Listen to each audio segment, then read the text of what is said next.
that up. Hello, everybody! Happy Friday! Welcome to the VML. My name is Haiyue. I'm here with Skybilz, and we are here to bring you coverage of Week 7 of Season 7 of the Venus and Mercury League, sponsored, of course, by Wizards of the Coast. Skybilz, what's up? How you doing? How are we doing?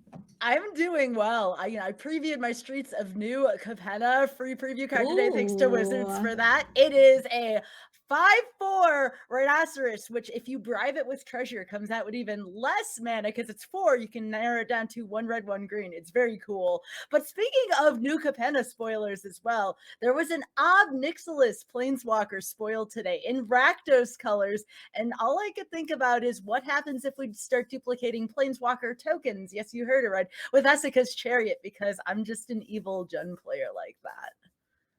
Okay, well, I'm glad, Skybilz, that in the first 30 seconds of the stream, we've already laid out on the table, you're going to be the villain of the evening, right? That's your role. And for me, I'm going to be the angelic blue-red control player of the evening. Oh, really? That's normal, right? That's the way it normally goes. The control player is the good guy, right?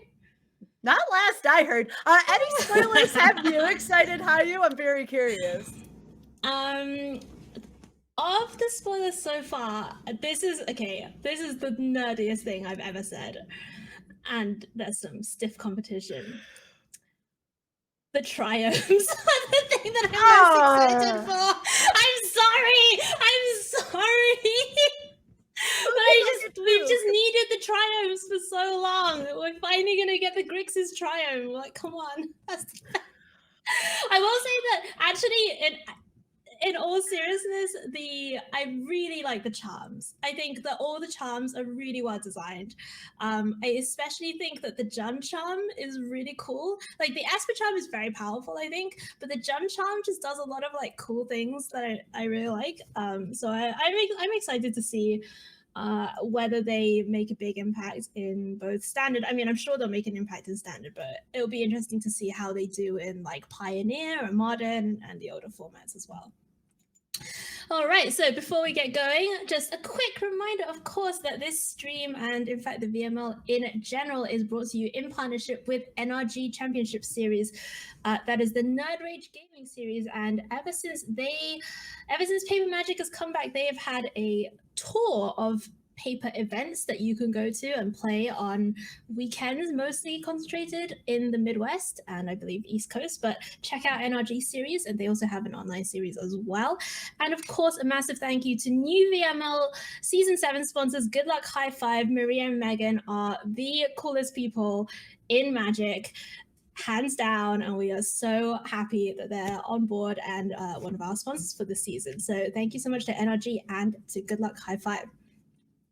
Skybilz, it's the last week of division play in Season 7. So how do you, as a player, when you're getting to the last week of division play, how are you feeling going into kind of that last round, especially if all of our players that we're showing this week, you're kind of live for the playoffs, but you're really kind of in that 4-2, 5-1, kind of 3-3 kind of area where you really want that win. How do you approach that matchup? You have to be as unpredictable as possible. Remember, this isn't your traditional tournament where you pick one deck and you're married to it for a very long time. You have to be as unpredictable as usual. If you are like me and you play an aggro deck for 5 weeks in a row, I don't know anyone else who's done that. You need to make sure maybe you want to think about changing to that control role. Or if you are someone who is absolutely in love with Izzet, you may want to think about maybe doing something a little more mid-rangey, perhaps some more soft walkers, or maybe aggro. Anyways, what are you thinking, Haiyue? How do you usually prepare for the week right before we get into the postseason where you are live? It's tough, I would say. I think I agree with you on the deck choices. I think that a lot of people have success in the last week by kind of doing something that their opponent isn't expecting, because this is the point in the tournament that the people have the most information about you. So building on the last 6 weeks of information, sometimes just going against the grain, hoping that your opponent sideboarded, put their sideboard in the main board or whatever it is, and you can kind of get some edge that way. But I think like the mental game is also really important going into the final week of division play, because a one match is, this could be the end of your tournament, or it can mean that you're live to potentially go all the way and win that invite to the streets of New Capenna, etc. Can we just call it the PT? Now that the Pro Tour is back, can we just call it the PT again, please? I'm just going to call it the PT. I have no regrets. So, yeah, obviously, The for all of our disembodied players, voice of Phoebe says we that can is going call to it be a like PT. very going to be looming large in the mind. And I think the really important thing is to just drill down, concentrate on the matchup, do your play testing, and just to focus only on the next decision in front of you, and not try to like think too much about, oh, what happens if I win, what happens if I lose, etc., etc. So yeah, all of our players this evening, like I said, we've deliberately chosen matches that are kind of going to be deciders, win and ins, lose and outs kind of features for all of you from 4 of the divisions as we go into week 7. And kind of as a reminder of what's coming up after this week, next week will be the first week of playoffs, where the second place in each division will be playing against all of the top 8 quote-unquote best finishing losers, or wild cards as we call them in the VML. So that's going to be next week. Anyone who finishes first in that division, they get a bye next week, and then they will be joining the elimination bracket in 2 weeks' time. So getting that first place in the division is great in the VML because you get that bye, and then week 2 of the playoffs, it will be the winners from next week playing off against all the first places, and then 2 weeks from now, that is going to be our top 8 week, where we are actually going to have coverage of some of the quarterfinals, and then we will be having the semifinals and the grand finals played live on this stream on the 29th of April, and we'll be crowning a champion live on air. So that is going to be kind of a little preview of what is coming up in the next few weeks. But coming back to tonight, Sky, let's have a look at our first feature match of the evening. It is Samantha Murphy. She is in division number 2, currently sitting at 4-2. And Samantha, maybe this is something a little bit after your own heart, Sky, has brought mono white aggro. Yeah, Mono White is one of the most commanding decks currently in the format. We all thought it was Naya runes for a little while, and to some extension it still is. However, Mono White has game against just about any deck right now. It has answers for control and for aggro. However, what are you going to main for and what are you going to side for? That remains to be the question here. So I think Samantha's build of this deck is pretty standard. Has all the 1-drops that you would normally be looking for: Hopeful Initiate, Usher of the Fallen, and then Luminarch Aspirant. Nothing, I think, that surprising in the main deck. And then in the sideboard, a couple of copies of Guardian of Faith, Skyclave Apparition, Archon of Emeria, and some extra Brutal Cathars and Valorous stances. So let's see how Sam does with this version of mono white. A pretty, tried and tested strategy as we go into week number 7. And her opponent is Susan, who is on Izzet Control. And Susan's version of Izzet Control in particular is the kind of old school hardcore Izzet Control, Skybilz, with one of my favorite cards, of course, Monsieur Le Pinchy, Hullbreaker Horror itself, seeing play in standard yet again. And then the sweepers that you would expect: Burn Down the House, 1 copy of Crush the Week, and then the card draw, Memory Deluge, etc. 4 copies of Ghostband Dragon in the main. So Skybilz, do you think that mono white is going to find this to be an easy matchup, or do you think they'll run into some difficulty? I think the key here for, if you're the Izzet control deck, you want to keep Thalia off the field. Thalia is just so much of a liability, and you think at a glance it's not so bad. Those spells will add up really quickly. The taxes will add up really quickly from the Spellbinder. So it's all about the taxes versus how much value can the Izzet control player get. Burn Down the House, Crush the Week, certainly frightening cards if you're a mono white aggro player. Yeah, And just to remind you of what's at stake here, both of the players at 4 and 2, they're currently sitting 3rd and 4th in the division. So the winner of this match will advance to 5 and 2. And 5 and 2 in the VML is usually a record that is going to guarantee you at least a wildcard slot. So for both of these players, it is a win and in tonight. And then for the loser, some number of 4 and 3s do get through. So for the loser, it's going to be, you know, sitting there on Sunday, kind of refreshing the results page to see if they make it through on Breakers. Let's go down to the action and find out who is going to snatch that spot in the playoffs. Coming up, we're going to be watching from Sam's point of view. And here is a hand that she's going to throw back. And what do you think about this 6? Adversary, Aspirant, Valorous Stance, and 2 Adelines. I really like the mulligan, first of all. There were way too many lands there for mono white aggro to want to have in the opener here. I love this 6 personally. You put back one of the Adelines because it's legendary anyways, and you just go at it. You go in strong with the Luminarch Aspirant and the Adeline if you're lucky enough to get the 3rd mana. Luminarch Aspirant is such a key part of this mono white aggro deck. Just the draws that you have Aspirant onto versus the draws that you don't have Aspirant onto just feels so different. Yeah, I like how you put the Haiyue. Getting the Aspirant on 2 is, I would argue, almost as, if not more important than having a creature on 1. The creature on 1's optional. The Aspirant you really want to have on 2. I'm just having a look at Susan's or Zelly's build of Izzet, and this is not kind of what you were thinking about from a few seasons ago, where people were running, you know, 3 copies of the 3 mana deal to everything.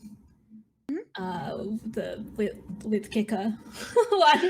Cinderclasm. Cinderclasm. Oh my god, this is how long I'm not playing Standard. Look, my brain is full of Neon Dynasty. Neon Dynasty Limited, and I just can't.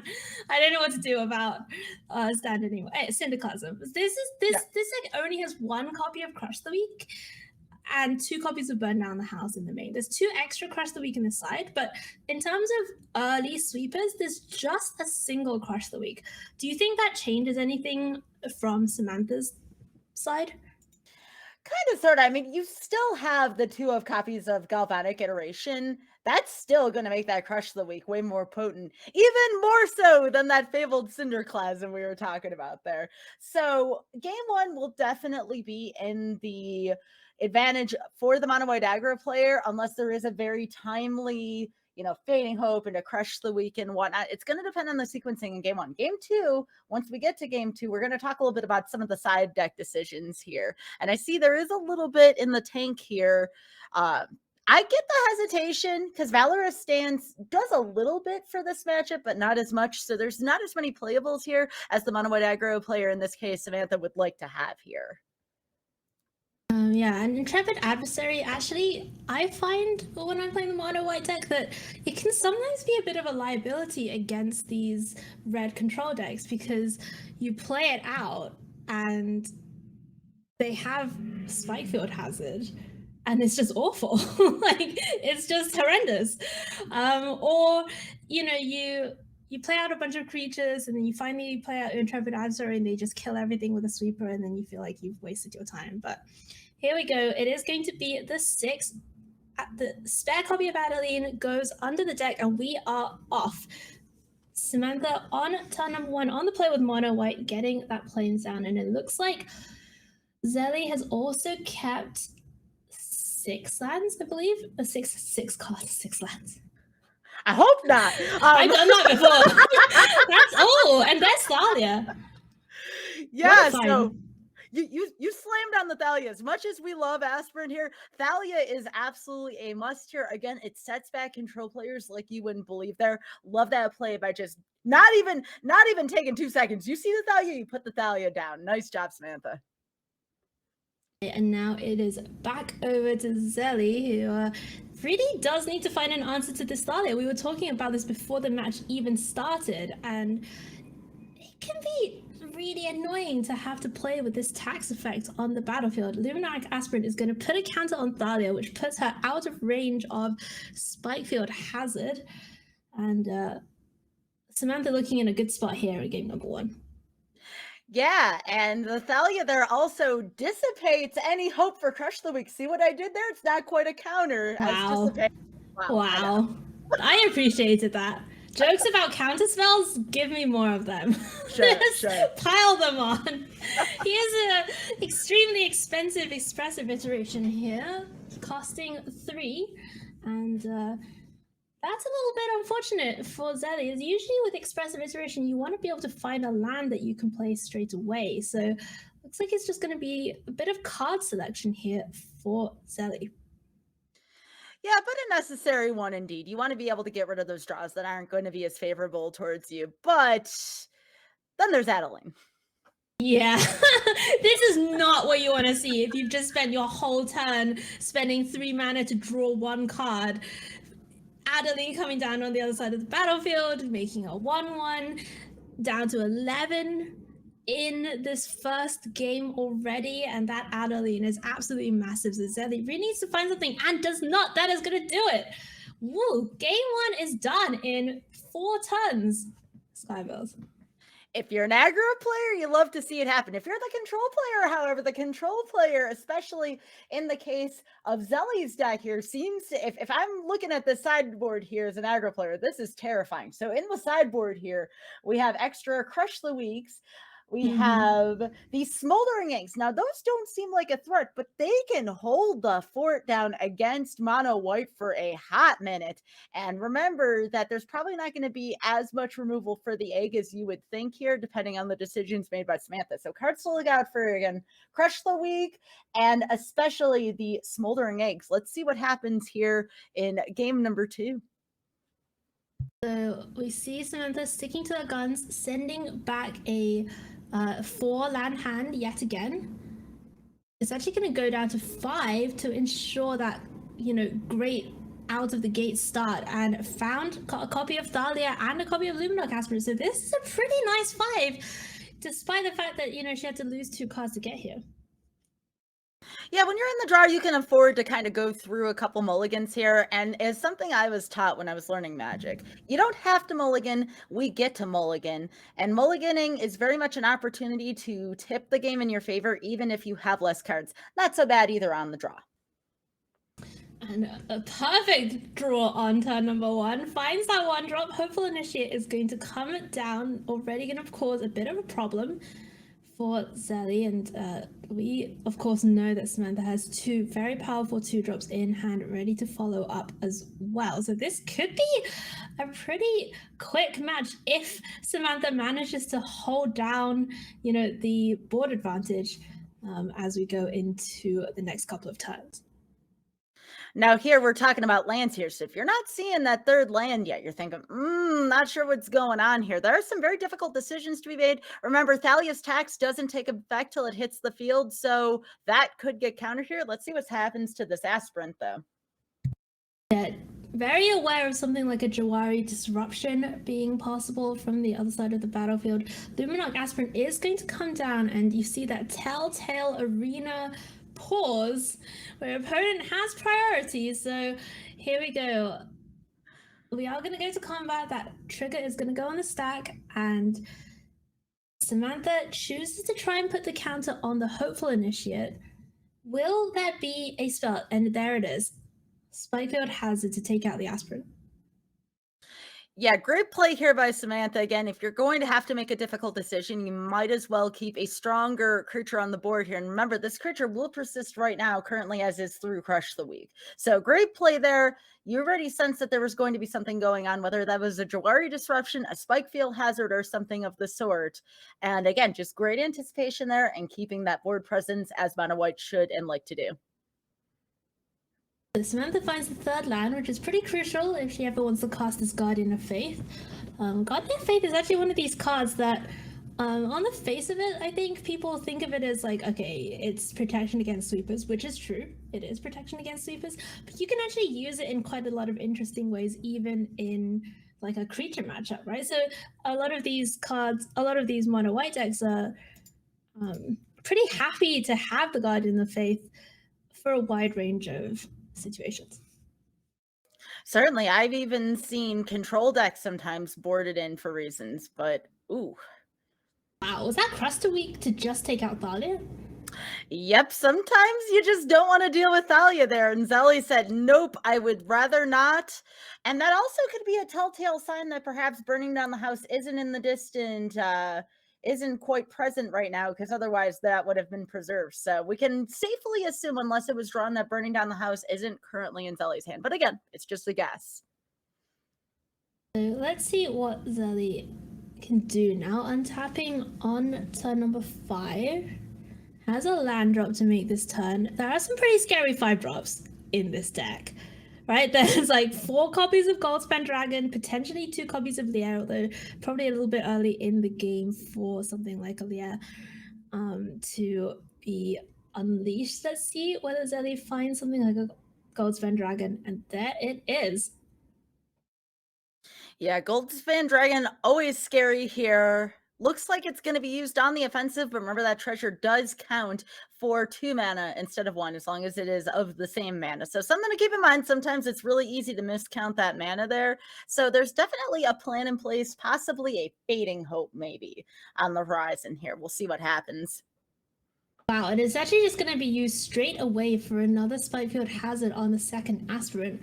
Which, if you're sitting in Zelly's seat, that's a pretty heads-up play, because you do not want that to get another counter, and you just want to, you don't want to let your opponent untap and have a Valorous stance or have a Guardian of Faith. So pretty good job there getting that Aspirant off the field. Samantha here keeping the pressure on, though. You have 8 points worth of damage here, and then you're also taking a look at that Barrens now, so an extra land could animate that. But again, with Goldspan Dragon and all the possible mana at play in this turn, you just never know what to expect from this. So here's Crush the Weak. That's going to deal with the Intrepid Adversary. And then presumably there's another removal spell or something that it will finish off this Initiate. Yeah, there was a lot of removal anticipated here, because if you look to the blue sources to the red sources, and that red source was chosen, you have to think, okay, there has to be a lot of removal here at play. Ooh, that is a spicy draw. Wow. Wow. Okay, so a couple of things here, right? Zelly did not attack with Goldspan Dragon. So if Zelly had attacked with Goldspan Dragon, I'm wondering if it would just easily exile it. So it would be kind of a kind of pretty easy situation, right? But Samantha can do something which I absolutely love, and is my favorite mode on Wandering Emperor here, which is attack with this 3/4, and then if Zelly goes to block with that Goldspan Dragon, flash it in and use it as a combat trick almost to kind of deal with the Goldspan Dragon. Yeah, it is a little telegraphed here, and here's the risk. If there's a Jawari disruption in Zelly's hand, you lose the creature. That could happen here. We'll see what happens. Here it comes, the Wandering Emperor. Do you have it? Is the last card in hand some kind of counter spell to deal with this Wandering Emperor? Or will this Gambit work? And she was okay. So that was a long pause. That was a long pause. Another scenario. What if? Yep, Fading Hope. That was my there it is. Yep. Oh my goodness. So Zelly does get to keep the Goldspan Dragon in the end. Fading Hope, you know, put that Hopeful Initiate back in hand, and now Zelly gets to untap and use that Goldspan Dragon to take out the Wandering Emperor. So things worked out super well that turn, despite the fact that the Wandering Emperor got to come down and try to do the the old mid-combat Planeswalker. There's something to be said about Fading Hope on a Hopeful Initiate to take out the Wandering Emperor. Wow, that's a Leer! Oh, what a rip off the top. Leer, Disciple of the Drown, and that is going to give Zelly access to the entire graveyard full of instants and sorceries, and within the space of 2 turns, this game has just completely done a 180. Speaking of a 180, what's up with that Spellbinder draw? That's just the game being cheeky at that point. Oh my god! I know, it's like, wow. Nice Spellbinder you have there. Oh yeah, right into that Crush the Weak that's in that yard, you know? Yeah. And if you're Samantha, you must be thinking, oh my goodness. You know, maybe, sure, you know, you can expect your opponent to maybe have something for the Hopeful Initiate that was being attacked. Maybe you would expect your opponent to counter the Wandering Emperor because there was still a card in hand. But for the very next card to be Lier as well, I guess the good news for Samantha is that she is a game up. So, you know, even if things don't look so hot in this particular game, there's still game 3 to come. And you know, there was the rip on the top and all. You have to hand it to Zelly here for just keeping the cool the whole time and just playing everything in the correct sequence. It was just a beautiful, beautiful game 2 here for Zelly. Yeah, and of course, you know, as we keep saying, for these players, it is a winning into the playoffs. So it's pretty intense here, and we're gonna see Spikefield Hazard on the Guardian of Fate. 2 Spikefield Hazards, in fact, to just take out that Guardian before it can trade with Lier. And yeah, Samantha goes down to 9 life. What can she find? Adeline off the top. It's going to be a little too late here from the Adeline here, but what a game 2. Again, that all came down to the Emperor interaction. It can go well, but it can go poorly. And as long as it's always holding something in the hand, you just never know. And no hesitation here on the side. We're going in the game. Zero hesitation. Straight in. Zero. You gotta love the confidence from both players here. And again, I can't help but note here again, folks, the VML is such a competitive atmosphere here, and both these players just playing their hearts out. I really appreciate this matchup. So Samantha did mulligan a 1-lander, and now has kept a 4-lander, but obviously it's a 3 because it was 6. So this hand is not terrible, right? Like, it doesn't have the Luminarch Aspirant, it doesn't have the Thalia, but it does have a couple of cards which are pretty good in the matchup. It has the Spellbinder and Redain, and Legion Angel is actually not a bad draw either here for Samantha. Yeah, the only downside here for Samantha is you are playing, it's game 3, you're going first, and you didn't have a 2-drop there. That's the only downside. That's tough considering how many Crush the Weeks are in there. And you're currently looking at 2 creatures with toughness 2 or less. Speaking of cards to be scared of, that's the Smoldering Egg I was talking about at the beginning. So that egg looks harmless. It's not just about the hatching that's scary, but it's also about how much damage that egg can mitigate. So we get to have a little look at Samantha's hand. A couple of copies of Jawari Disruption, Unexpected Windfall, Expressive Iteration, and I think that was Dragon's Fire that was put in to exile thanks to Elite Spellbinder. So Dragon's Fire is now going to cost a bunch more mana to cast, so we won't be seeing that just yet. But what we will be seeing is this Smoldering Egg holding down the ground while Zelly gets to look through more cards with Expressive Iteration. Yeah, and again, the one thing you want to take a look at, especially if you're the aggro players, you have to pay attention to those counters on the egg. We want to talk about things adding up with taxes. Well, things add up with the counters on that egg. That is almost a countdown to destruction unless you happen to run into the little bit of removal that you have. That egg is very deadly. Don't let its cute little smoldering nature lure you into a sense of security. It's so small. It's so small. And it's so adorable. Deadly. No, and so deadly. Second copy of Redain, and it is going to be an attack with both because the Elite Spellbinder puts that training counter on the Hopeful Initiate, even though the damage, of course, won't get through. And we're going to just maybe start seeing Legion Angel come down. Although, let me tell you, Skybilz, I've had a lot of fun playing mono white and just slamming Redain when you know your opponent has an Unexpected Windfall in hand, because putting that back by a couple of turns is very impactful. Yeah, I admire the play just because, again, you want to set back the Unexpected Windfall, also with the egg as well. The only scary thing is it may be a hot minute, no pun intended, with the Dragon's Fire here to cast the Legion. Yeah, Smoldering Minute. There you go. Before that Legion Angel can hit the board, because, again, that is Jawari in hand. You always have to play around Jawari, whether or not you know it is or isn't there. And it's so funny how a card like Jawari Disruption can completely warp the way in which someone plays the game. So let's see what Zelly chooses to do. One of those copies of Jawari Disruption is going to be played for the land here. So choosing not to hold up the Dragon's Fire and instead uses Crush the Weak just to kill off the 3/1. So preventing as much damage as possible here for Sally. I am terrified of this egg right now, Haiyue. Just absolutely. But do you know? terrified. But honestly, yes, I agree. It is terrifying. But have you read the backside of Redain? Like, Valkyria Protector's Shield is surprisingly good against the egg.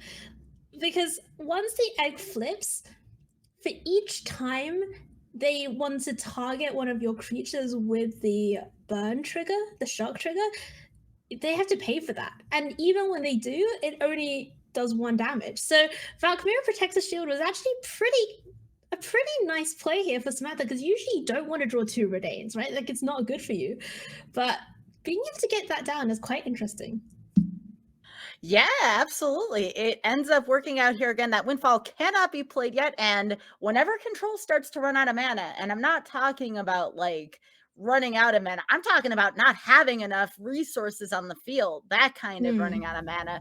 It's just ridiculous. This is a really tough position for Zella to be in right now. And Haiyue, you play a ton of control. What do you do in this situation if you're Zelly? This is a really tangled place here to be in the tank. Well, that's one way. Yeah. That's one way of getting your board presence back. Just drop the dragon. And I think that's something that is really the reason why you play this card, is that when you get into these tough spots, you can always find dragon. And dragon helps with mana, it helps with your board presence. Here's Valor Stance, that targeting the dragon. Of course, we're playing standard, not alchemy, so we'll make a treasure. That's going to give Zelly 4 mana before this Valorous Stance even resolves. We don't know, of course, what Zelly has in hand, apart from that Jawari Disruption and the Windfall. But this cannot be Jawari Disruption, but it's possible, of course, that Zelly has drawn something to, you know, counteract this Valorous Stance.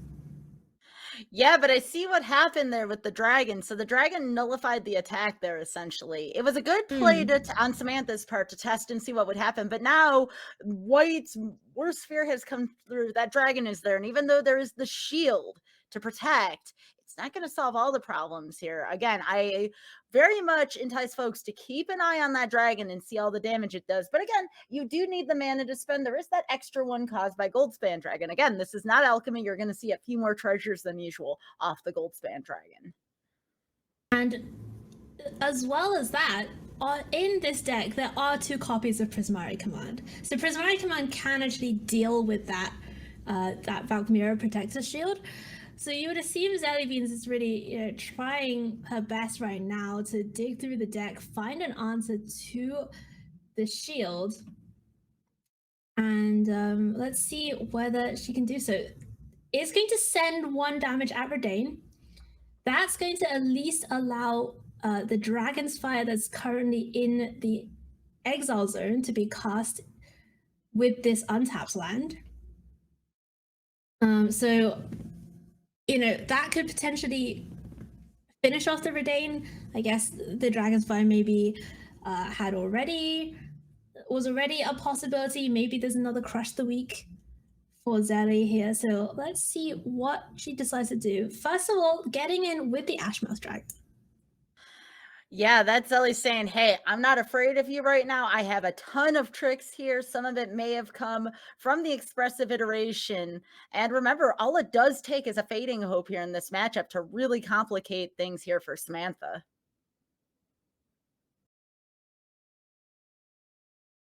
Ooh, something's going on.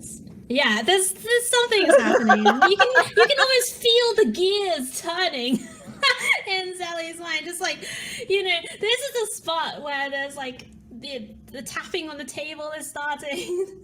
And let's see. Okay, it is going to be a Dragon's Fire. That is going to come at the Redain.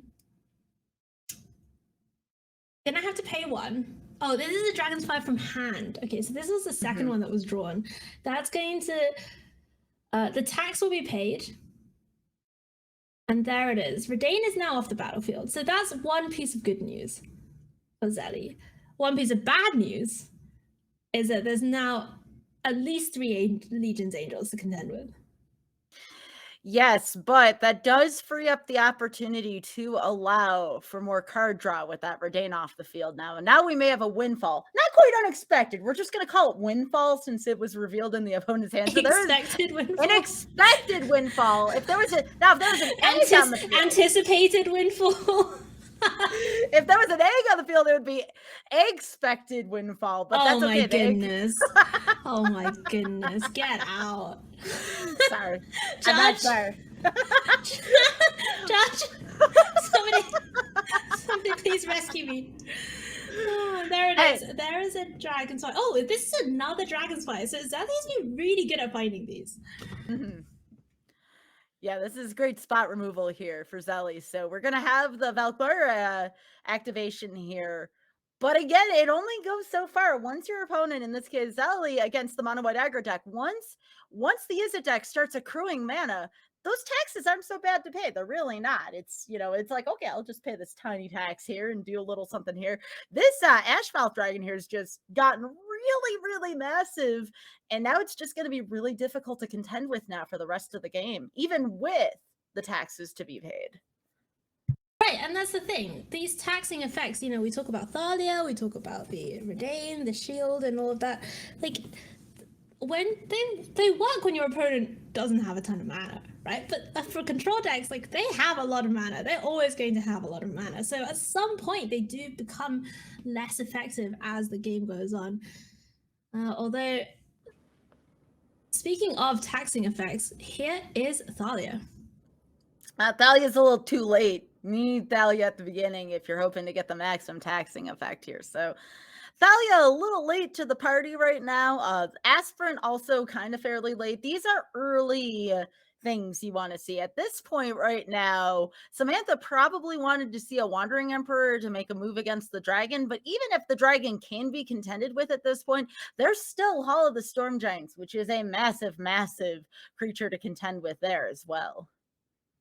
Zelly's just having a think because that Valkyria means that the Ashmouth Dragon triggers only do 1 damage to things. So if there was a time to use a spell to get another trigger to kill off one of these X ones on the other side, now would be a good time to do that. So let's see whether Zelly has anything in hand.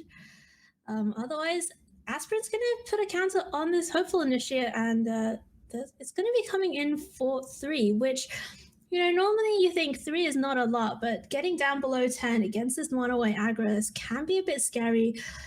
Let's see where we're going in this game number 3, Skybilz, because honestly, this one is shaped out to be very interesting indeed. Oh, absolutely. And again, if you're the aggro player here, you knew that you not necessarily failed your objective, but your time is for sure running out. There's just too many things that Izzet can do on this amount of mana now. So it's going to be Fading Hope, targeting the Hopeful Initiate, get those counters off. Use that trigger to kill the Thalia, so that's going to free up the mana again. And let's not forget, Samantha's only at 11 also. That's not very many hits from this 4/4 dragon.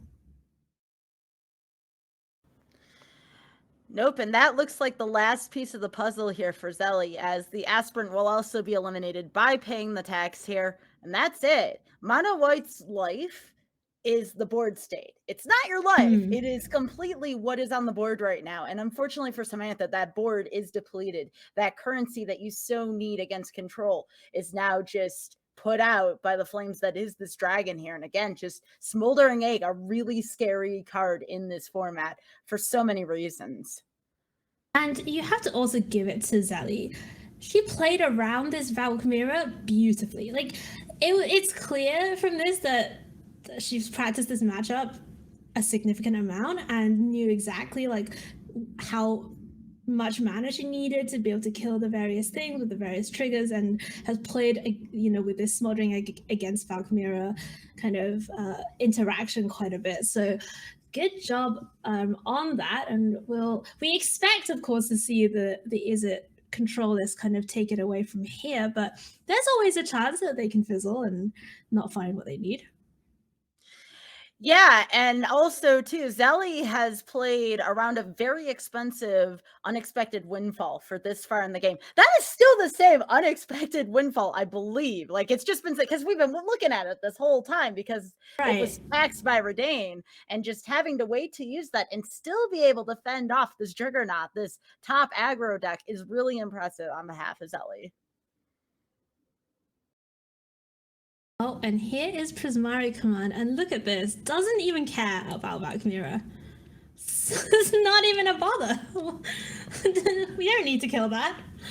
We can just use it to kill both of these creatures here on the battlefield, or at least get rid of the Thalia and make a treasure. Yeah, it turns out, does not need any extra turns here. Of course, I'm referring to Alrund's Epiphany. That's what got the ball rolling. Oh, rip. There. Rip. I miss Alrund's Epiphany so much. It still hurts. Honestly, you know, I'm okay without Epiphany. Actually, I take that back. Epiphany is fine, right? I'm okay without Epiphany, but why did Divide by Zero have to go? Why did... What did Divide ever do other than just be great? Yeah, I was gonna say it was just great. I mean, you know, it was one of the best well, maybe not even removal, but it is the stall that this format needs, and you get an extra card off of it via Learn. I mean, what didn't Divide by Zero do? Let's be anything honest that here. counters a spell that says can't be countered on it is like my favorite thing. I mean, think about how many Wandering Emperors would have been divided by 0 by now. Yes, exactly. You know what I'm talking about. I know exactly where you're coming from. I know you too well. Here it is. And it is going to be the Dragonspire that we knew about in the Exile Zone all the way back from when Elite Spellbinder put it there on turn number 3, taking out the Legion Angel. 1 damage to the face, Ashmel Dragon just to succumb, swinging on in, and we are actually going to see Zelly take down this matchup with Izzet Control winning out over Mono White Aggro in 3 games. Skybilz, this has been a great start to the evening. Absolutely. This has been a fantastic matchup. Both players here playing till the bitter end, giving it everything they have. This is what the VML is about, and I'm proud of both players here. Division 2 in particular, just very difficult division to get by in, and this is showing why. I mean, I would know Division 2 has been rough this time around. Am I wrong? Am I going crazy? What? Is it not over? There's still 2 halls of Storm Giants. Prevented 1 damage, right? So I was just like, okay, surely Zelly has like some other spell, like just some spell that can do the last bit of damage to Samantha's face. But what if Zelly doesn't have that spell? There is the Wandering Emperor. Okay. All right. That's gonna -2. Interesting. Dragon is gonna go away. There are 2 copies of Hall of the Storm Giants on the battlefield. We know that. But that gains 2 life and goes to 3. Oh. That's a good draw. It is. Things are not over here in our first feature match. We wrote the obituaries way too early. Let's see what happens here, because Zelly now has nothing on the board. Unexpected windfall. That is going to go off. Did she burn down the house? Did you see the clock in the left-hand corner there, Haiyue? 8 minutes. Oh my goodness. That is a Goldspan Dragon off at the top. Zelly probably found off that unexpected windfall, and it is going to come in. After all, it is going to be GG, but oh my goodness. For a second there, I was like, wait, what has happened? And there it is. So Zelly is going to advance to 5-2 and is going to lock up a spot in the playoffs. Congratulations so much to Zelly from division number 2. Is that the division they were in? That's your division, I think, Sky. Yeah, that was a tough division. Everybody there played it so well. And again, GG to both players. I cannot stress that enough. Both Samantha and Zelly just playing with everything both of them had. And it was just such an inspiring match to watch. What a way to kick off the evening. How'd you feel about that match? Yeah, I completely agree with everything you just said, Skybilz. I think both players played very well. It was clear that both had prepared very well for the matchup. You could see that in the mulligan decisions. You could see that in the way that they navigated the games. So great stuff there from both players. I'm looking a little bit at the breakers, and I can tell you that Samantha has great breakers. So in the VML, basically the breakers go by your record, and then by your head-to-head in your division, and then by your game win percentage. And Samantha's game win percentage coming into this week was 69.2%, which is very high. So Samantha, even at 4-3, can maybe hope to get one of those wildcard slots as we go into, into Sunday and into the results day. So hope is not dead for Samantha by any stretch of the imagination, and it would be great to, of course, find out whether she makes one of those slots later on.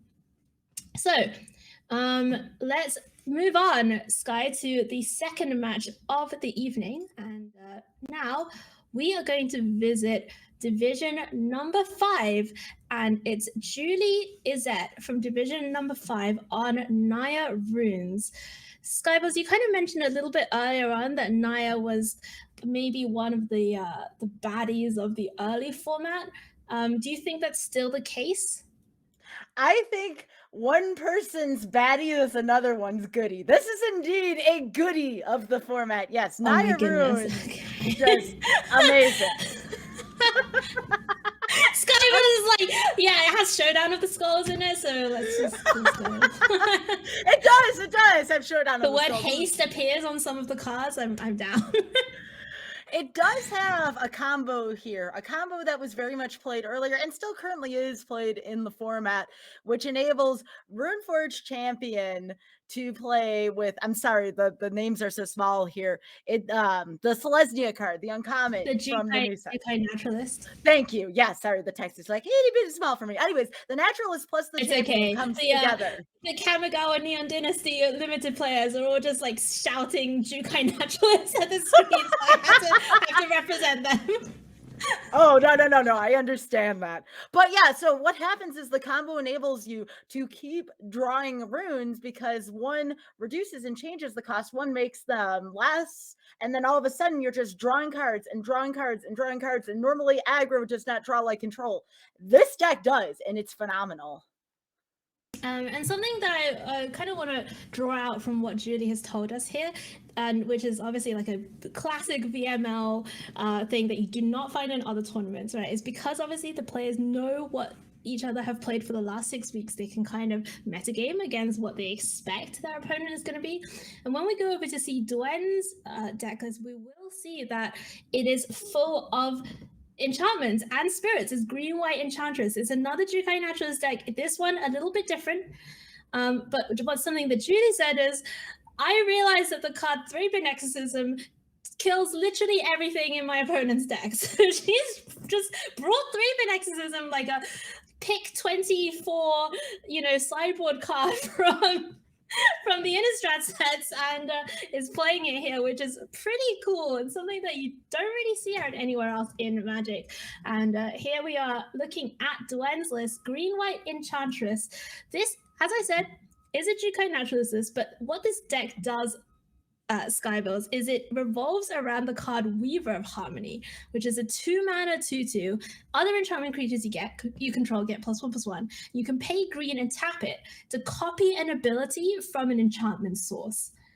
And the rest of this deck is just full of crazy enchantments with abilities like Machiko's Reign of Truth, or Spirited Companion, or Wedding Announcement, or even Borrowed Time. You can exile 2 things with Borrowed Time if you have Weaver of Harmony. So this deck is really spicy, really cool, and Duen has been playing it pretty much all season. Currently at 4-2, how do you think the matchup's going to go? This is essentially two naturalist decks, as you said, going together. So one has a little bit more removal in it. This one being this particular deck that has been brought. So we have borrowed time there. I think the deck with the most removal here is going to take it out. I think the Enchantress deck has a pretty good matchup. However, if that snowball gets rolling from 9 runes, there's no stopping it. We'll see which of the two scenarios happens.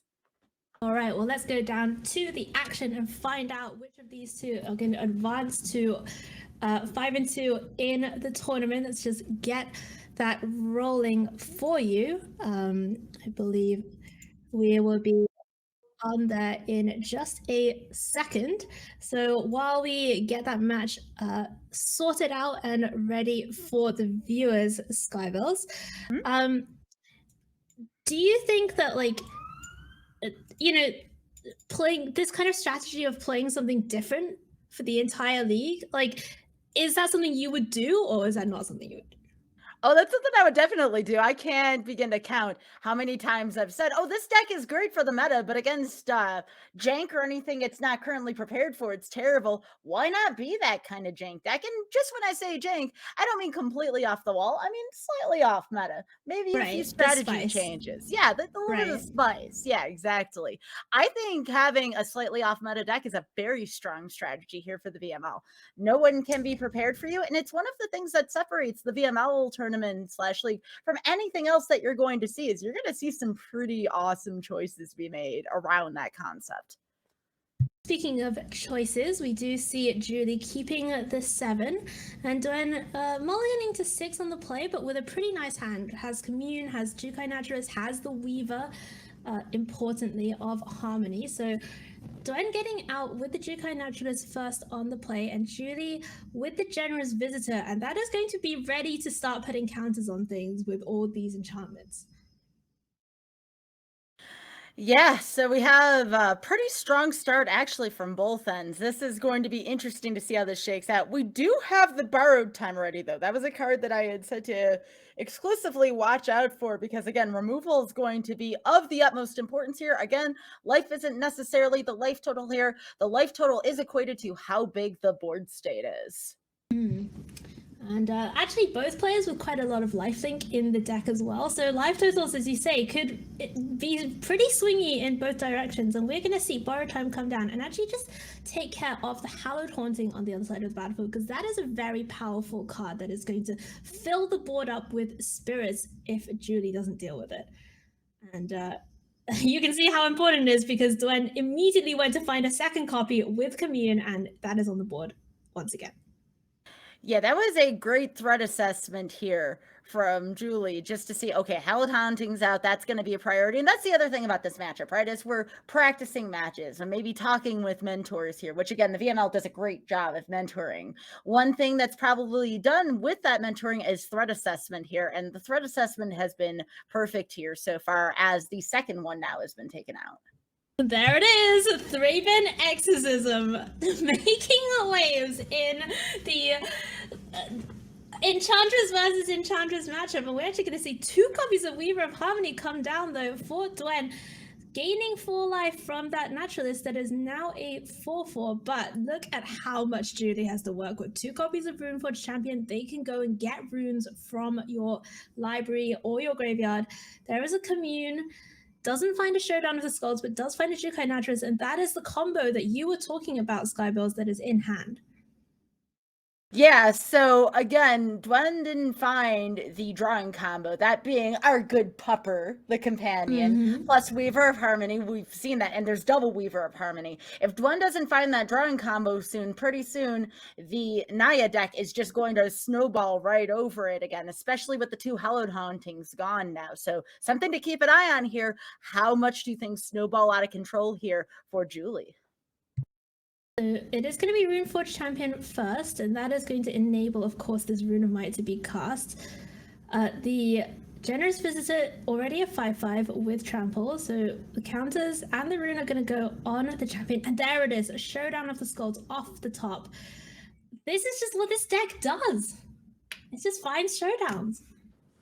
It finds showdowns, it finds answers very quickly, and it gets through those land pockets, as you see with the commune. We don't think about that too much, about how the commune kind of removes the bad draws by just, you know, you get 3 lands out of the way on the top. That's 3 less lanes you have to worry about drawing. So something that some folks don't think about when they're doing this, but there's just so much power and so much draw here for Julie in this game number 1.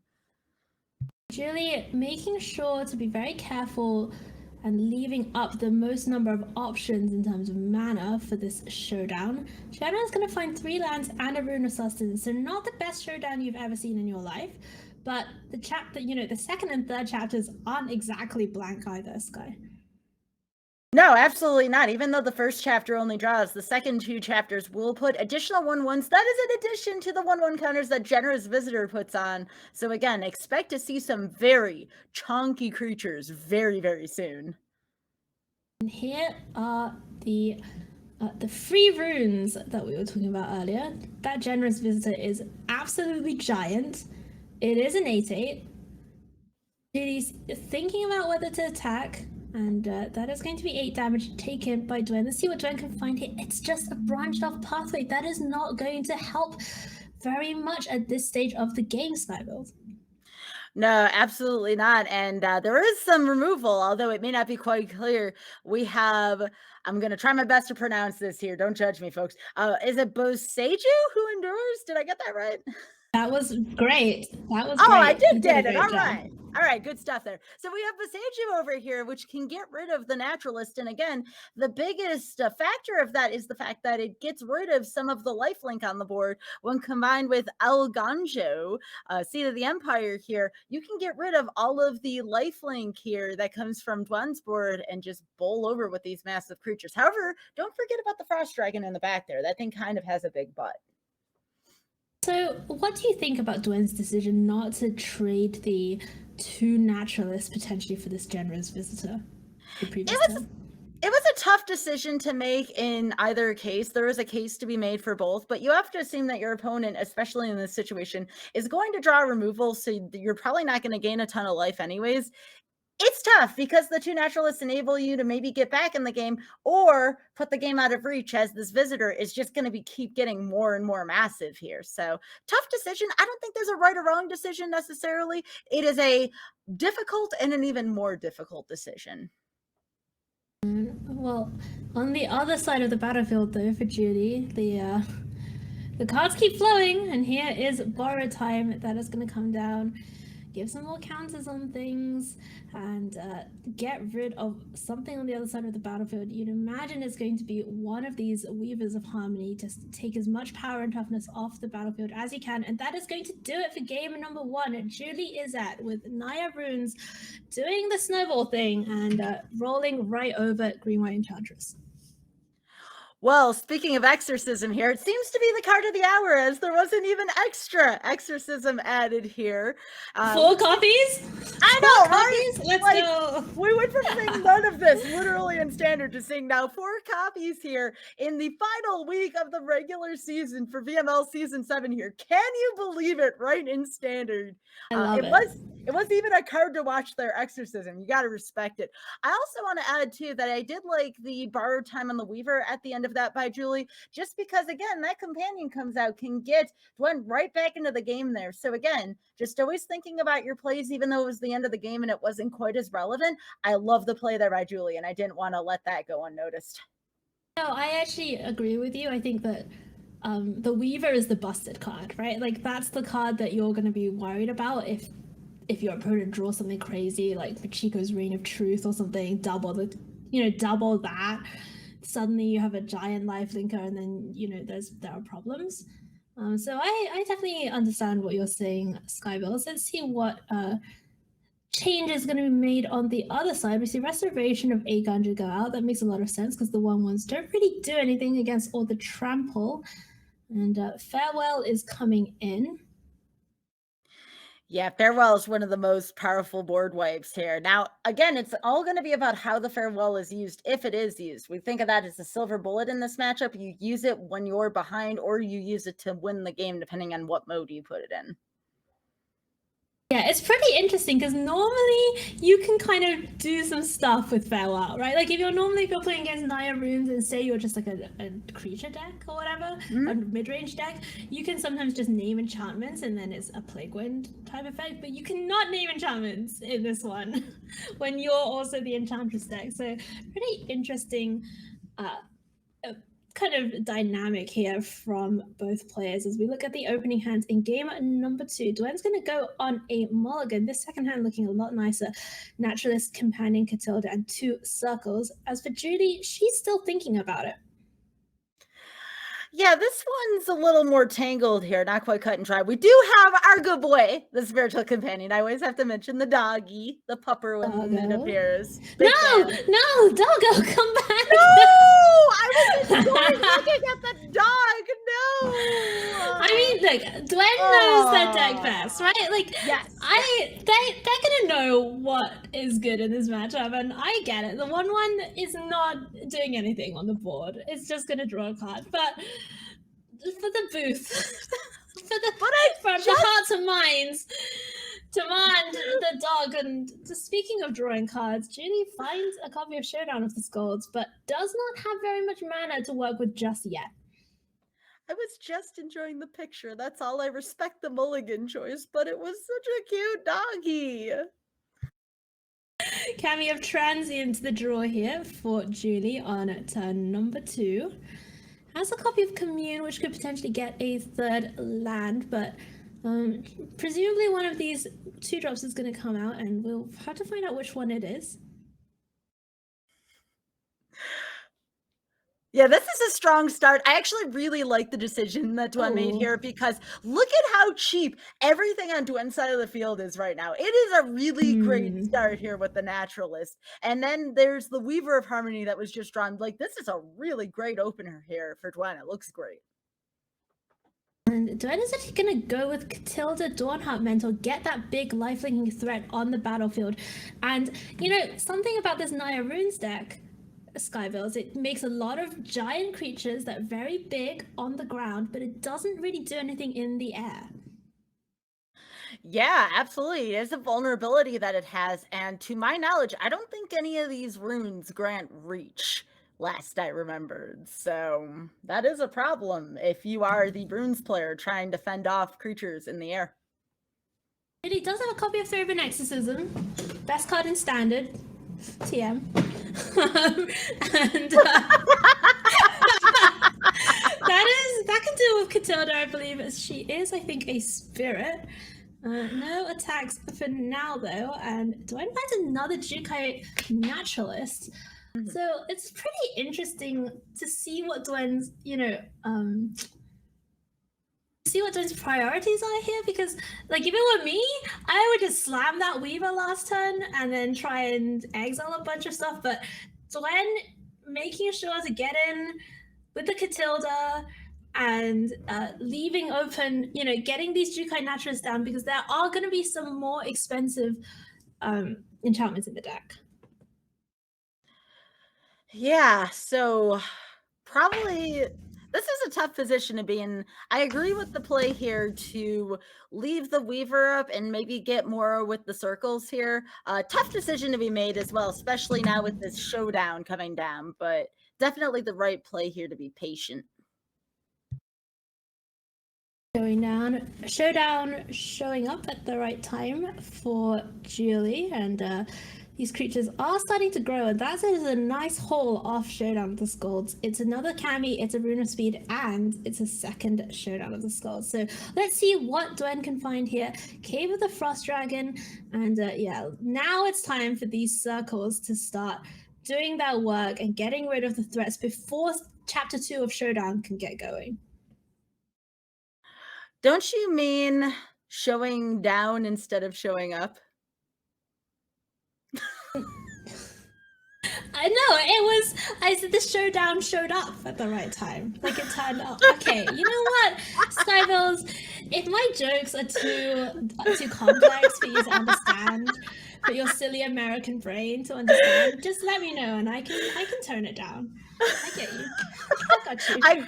I got a boo in chat. My life is complete. That's all I was looking for, was the boos. That being said here, great plays going on here. We have Kami, we have a naturalist of our own here. The board is starting to come together here for Julie here. And remember that Kami gains a +1/+1 counter. Also, it's not just the generous visitor pumping, that thing pumps as well. So this is starting to become that massive board that we have come to know from Naya runes. This is a really interesting game now. We have board presence on both sides here. Now, I'll say this much. If Duen can find the good pupper, that's going to be pretty big.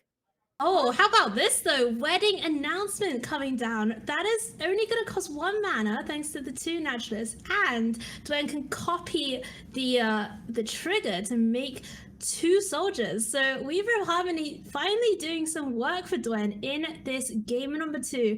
And that Showdown of the Skulls goes away. Judy has a good digging with the commune.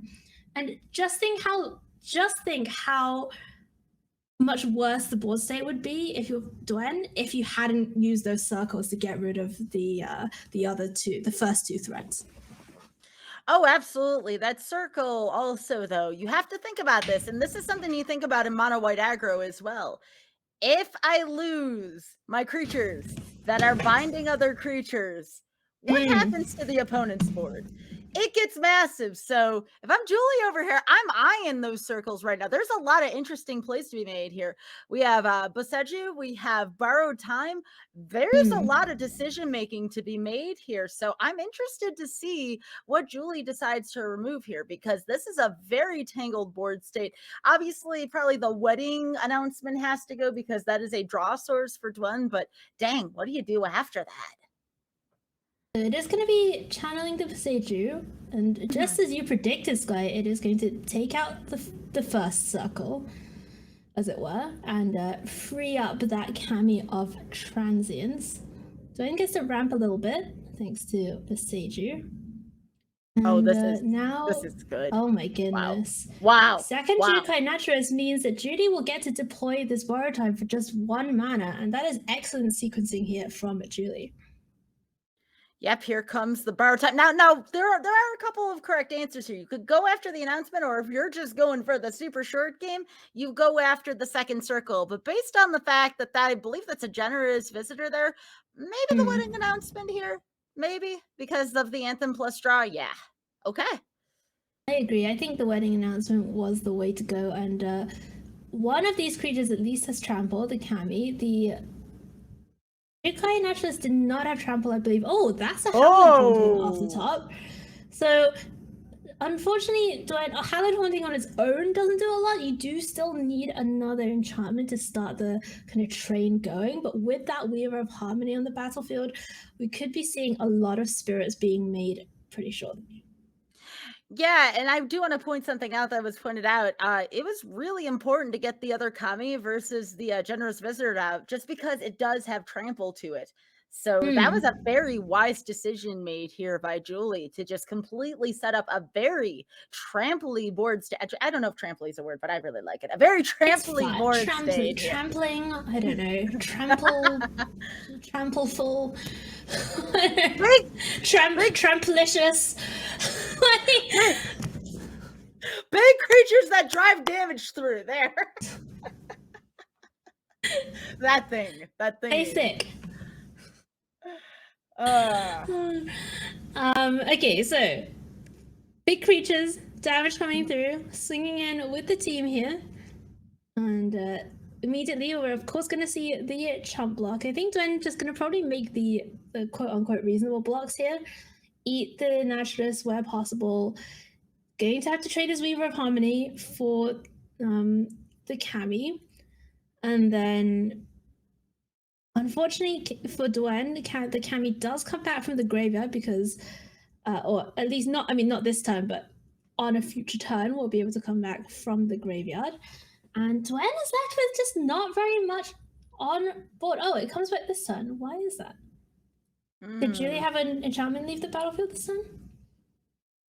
I probably. So. Oh no, Julie Naturalist. Yeah, of course. Yeah. And that is a Rune of Speed, so that is potentially so Duen has the cave to block with. Army plus Rune of Speed is going to be another 4 with Trample. 1/1 chumps the 7/6, and yeah, that is going to do it. Julie Izzet with Naya runes is going to take this one down 2-0 against Duen on green-white Enchantress. So Skybilz, kind of like what you were talking about, once the train leaves the station with this Naya runes deck, it's very difficult to stop it. Yeah, it takes a very specific type of removal to recover from that. Primarily, the apparitions were the type of creature that you would like to see in this format. But as we said before, with the way the VML works, you don't want to heavily tilt your main deck or your side deck against one matchup, because the minute you do that, you're going to get snuck by some other deck type, and it is not going to be pretty. As someone who speaks from personal experience, you got to be very careful with the meta decisions here. So totally understandable that it wasn't carrying the Cathars or the apparitions there. Absolutely. I do not, that's the nature of the game. I've both benefited from and not benefited from, shall we say, metagaming my main deck heavily in the VML before. Both of which can have very extreme results. So,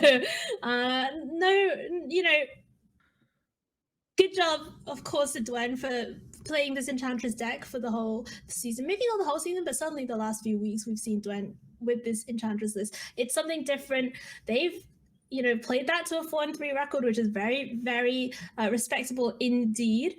And congratulations, of course, to Julie for advancing to 5-2 and locking up that playoff spot. So good job to Julie Izzet there from division number 5.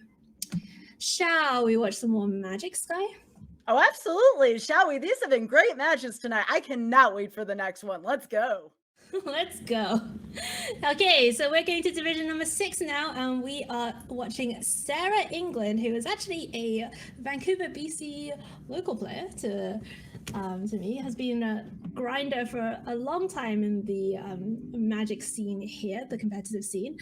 And Sarah has brought a deck that I've described as Hinata Dragons, because it is a Hinata Magnum Opus deck, like it is the combo, but it does also play Goldspan Dragon. It's like, I'm not going to just have this plan A, I'm also going to have the plan B of the dragons. What do you think of this kind of strategy? A Jeskai deck playing a Goldspan Dragon in 3 colors. You don't say. No, absolutely. It's a great decision here.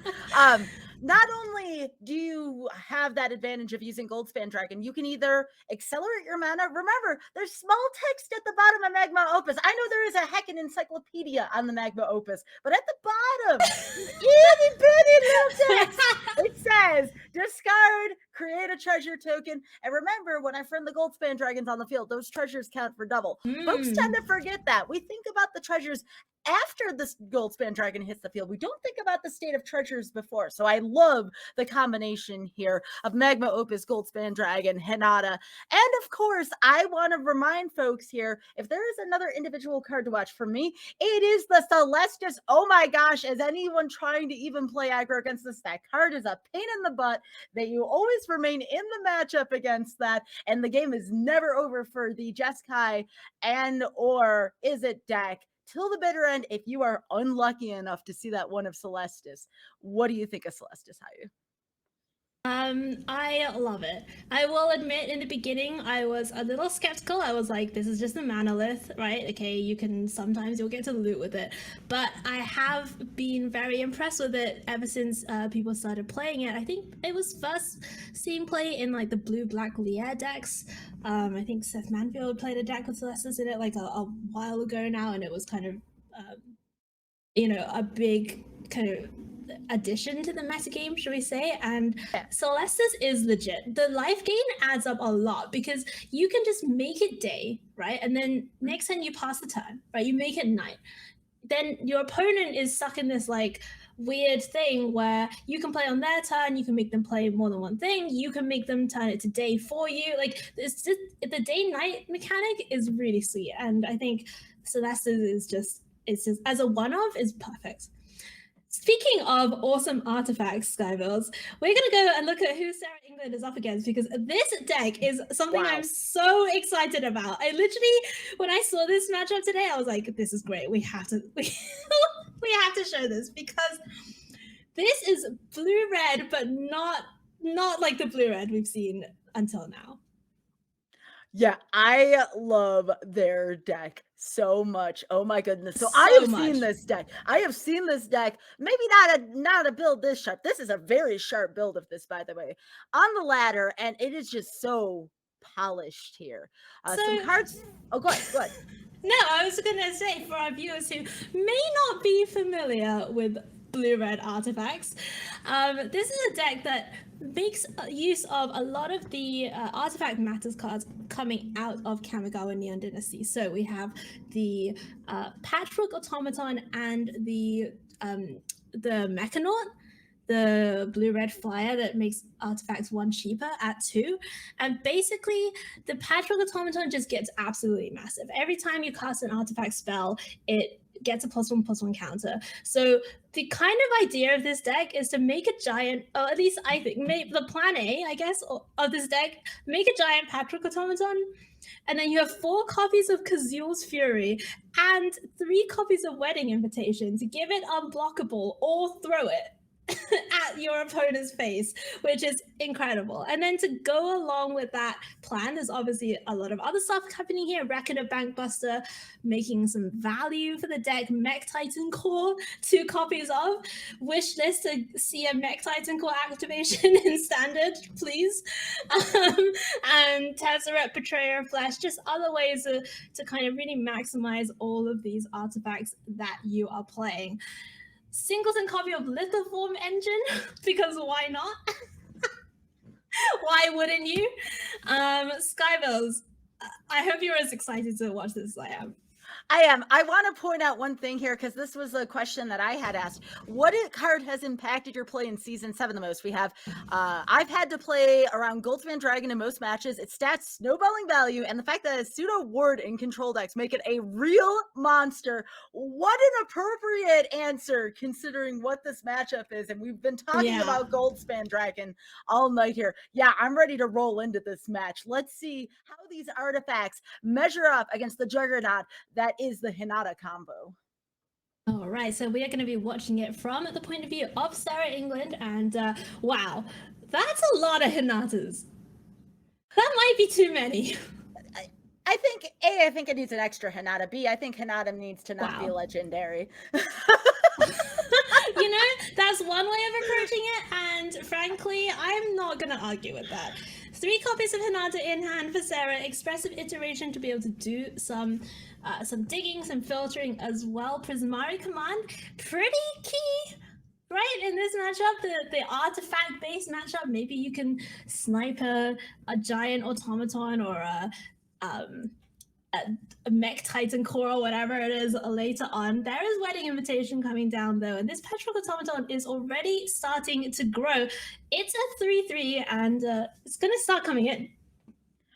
Not only is it a 3/3, it has ward on it. We don't think about how much of a bear ward is until you're staring at this situation and you're thinking to yourself, oh my gosh, I can't handle that for a few turns. And if you're playing something in these colors here, you're looking to do damage to kill something. There is no, at least to my knowledge, Doomscar on the main board. I'm going to go and verify that really quickly.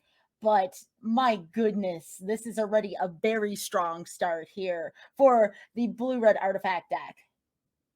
So for Sarah, though, I mean, she does have a copy of a Braid, right? A Braid can take out this automaton. You would have to pay 4 for it, but it does do the job in that sense. Spare Supply is going to come down. That's going to cantrip, draw another card. Let's see if Jayne can find more artifacts and how much more damage she can get in this turn. Moonsnare Prototype, as a reminder, that is going to be able to make a mana by tapping the Wedding Invitation.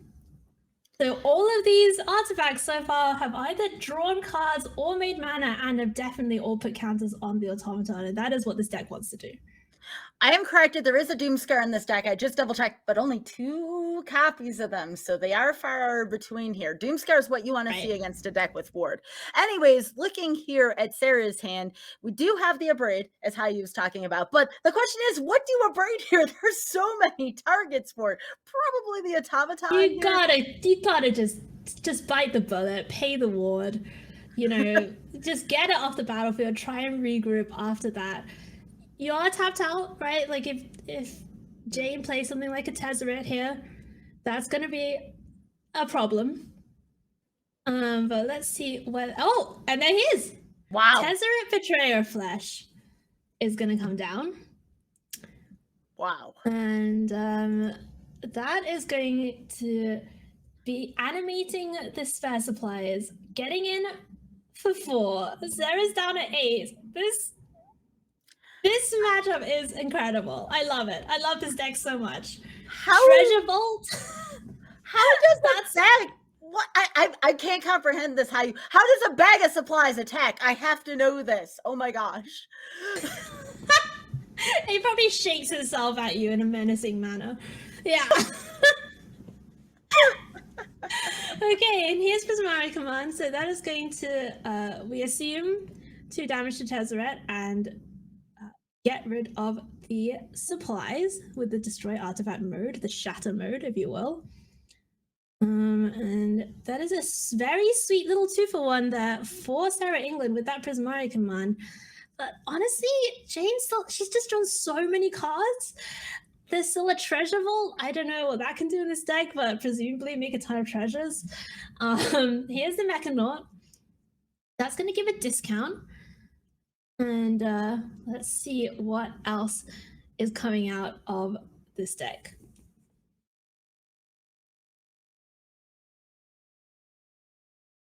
The Dragon Time. So many cards that I haven't thought we would play in Constructed that we have seen tonight. Can you believe this? First the Exorcism, now Spare Supplies. What's going on with Standard, Haiyue? Oh, that, you know, I think this is kind of the place that we're in with Standard. Like, it's just such a wide open format. There are great decks, obviously. There are strong cards. Goldspan Dragon, obviously. Lots of our respondents to our questions today did mention Goldspan Dragon as being one of the better cards, the more important cards in Standard. There's still stuff like Essica's Chariot looming around. You know, there's Naya Rune straight out of the Skulls, etc. But no one deck is really dominating the field. And there's also a lot of space for these kind of niche strategies to make a difference right now. And that's kind of what we're seeing here. Sarah is down to 6 from this attack with the Mechanaut. And Jayne, very aware that there's 2 mana available, gonna just pass the turn. And that Dragon Spark reactor doesn't look like very much now, only has the 1 counter on it. But if that gets, you know, just a few more counters on it, it could be very bad indeed for Sarah. So there are a lot of options here, it looks like, for Sarah to be sitting on stuff. There's stuff to protect from, but the key, and that you were talking about, how you 6 life, not much to work with here if you're the control player here. There's just so much that can still go through.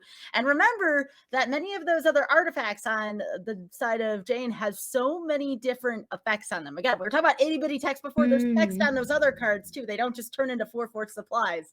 There's other things going on with them. So I'm wondering how they will play a role here in helping. Oh, here we go. All right. There we go.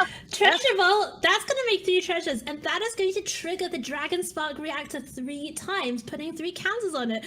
This is awesome. This is great. Skybilz, this is everything I wanted to see. Dragon Spark reactor, not as good and limited as I wanted it to be. So I'm really, really happy to see it do some stuff here. Put those treasures on the battlefield, and it even makes the mana that you want to activate it with. Second Dragon Spark reactor comes down. Things are looking scary for Sarah. I would be terrified right now. Yeah, and if you're in Sarah's seat, you're thinking, oh my gosh, 12 damage now feels like so much here. Right. Here's Wedding Invitation, and this, you know, that just might be it, right? That might just be. Yeah. Because the 2 is unblockable, and then one of those Dragon Spark reactors is definitely at 4 because it came in with a counter, and now it has the 3 treasures, and there it is. Wow. 5 base. And Hinata Magma Opus combo, one of the strongest control decks, just completely taken out in game number 1. I can't believe what I just saw in that matchup. Oh This my is great. gosh. Great stuff. Wow. I mean, that's Tezzeret doing Tezzeret things, right? When you think of Tezzeret, you think of artifacts coming to life, artifact control, and just Tezzeret really did it all there, didn't he? The man loves his trinkets. Very much so. So again, we're going to the sideboard here. And again, you can't prepare for everything, but right now that there's a lot of juicy looking things in this sideboard right now. Looks like we have some demon bolts, some heated debates here looking pretty good. I think the key card here for your Sarah is that Prismari command. You had that nice little 2-for-1, taking out the Tezzeret, taking out an artifact. If those Prismari commands are seen, the field can be controlled a little bit. And yet again, we're seeing those eggs coming out. Will those eggs be the key to victory here? That's what I'm wondering. Yeah, you're exactly right, Sky. Like the obvious inclusions, right? The Prismari command, the abrades, like the shatter effects. You definitely need those, but everything else is kind of debatable. Like egg, sure, it's great, right? Like it can do some early blocking. Once you flip it, it does a lot of damage very quickly. But if your opponent gets a Patchwork Automaton down and starts putting a bunch of counters on it, it's not going to be able to block that for very long. And then even once you flip it, the automaton has ward, like it's kind of an interesting question. Although this hand for Sarah is looking a lot better in mainly because it has 2 abrades in it. Yeah, I love the snap keep here from Sarah. Seeing the 2 abrades, seeing the Magma Opus, and maybe even an early Goldspan Dragon. Sarah's just like, deal. And speaking of deals, yet another good one. This time it's probably unexpected, in case folks are wondering. Wow. We should get there should be like a spectrum from like total surprise to entirely predictable, and you should like rate each windfall that we see based on like where on the spectrum it is. Meanwhile, by the way, Iron Apprentice coming in, lovely little 1-drop from Neon Dynasty. It's an artifact. When it dies, it puts a counter on something, and very importantly, if you have the Mechanaut out, it's a free artifact, which is really important. Ooh. All right. So it looks like Expressive Iteration will be. Oh, never mind. Look at this! Ooh. Test of Talents on Expressive Iteration. That has got to feel bad. That's got to sting. Well, that was. Here they all go. Well, that iteration wasn't so expressive anymore, was it? Yeah, it was, censored. Censored iteration. Yeah, counterspell jokes. Come on. Thought that's what we were doing. Oh goodness, you can't make these up. So experiment. Go ahead. Please. Just Experimenter Synthesizer comes down, that finds a Tezzeret, won't be able to cast that just yet, and this valiant little Iron Apprentice is like on its way to I don't know where apprentices work. The workshop, school, college, technical technology college, I don't know. And doing its job, getting in for 1. Meanwhile, Sarah has not found a 4th land, and that is a massive hiccup here. Yeah, when you're in either of these 2 decks, you do want to make sure you're getting those lands every single turn. Speaking of cards that never get played for 500, Alex, Bag of Holding. Yeah, this it's like okay. Oh no! I was like, no, Sarah, don't hover over. I was gonna ask you to tell me what it does as a quiz. But you can see that whenever you discard a card, it basically goes into the bag, and then you can pay 2 and tap it to loot. So putting things in the bag, and then you can sacrifice it later on, and of course, or you get all those cards back from the bag. So really flavorful, awesome little card from Adventures in the Forgotten Realms, the D&D themed set. And Sarah says no card advantage for you. That is going away now. You know, Wait, honestly, what? Second test of talents?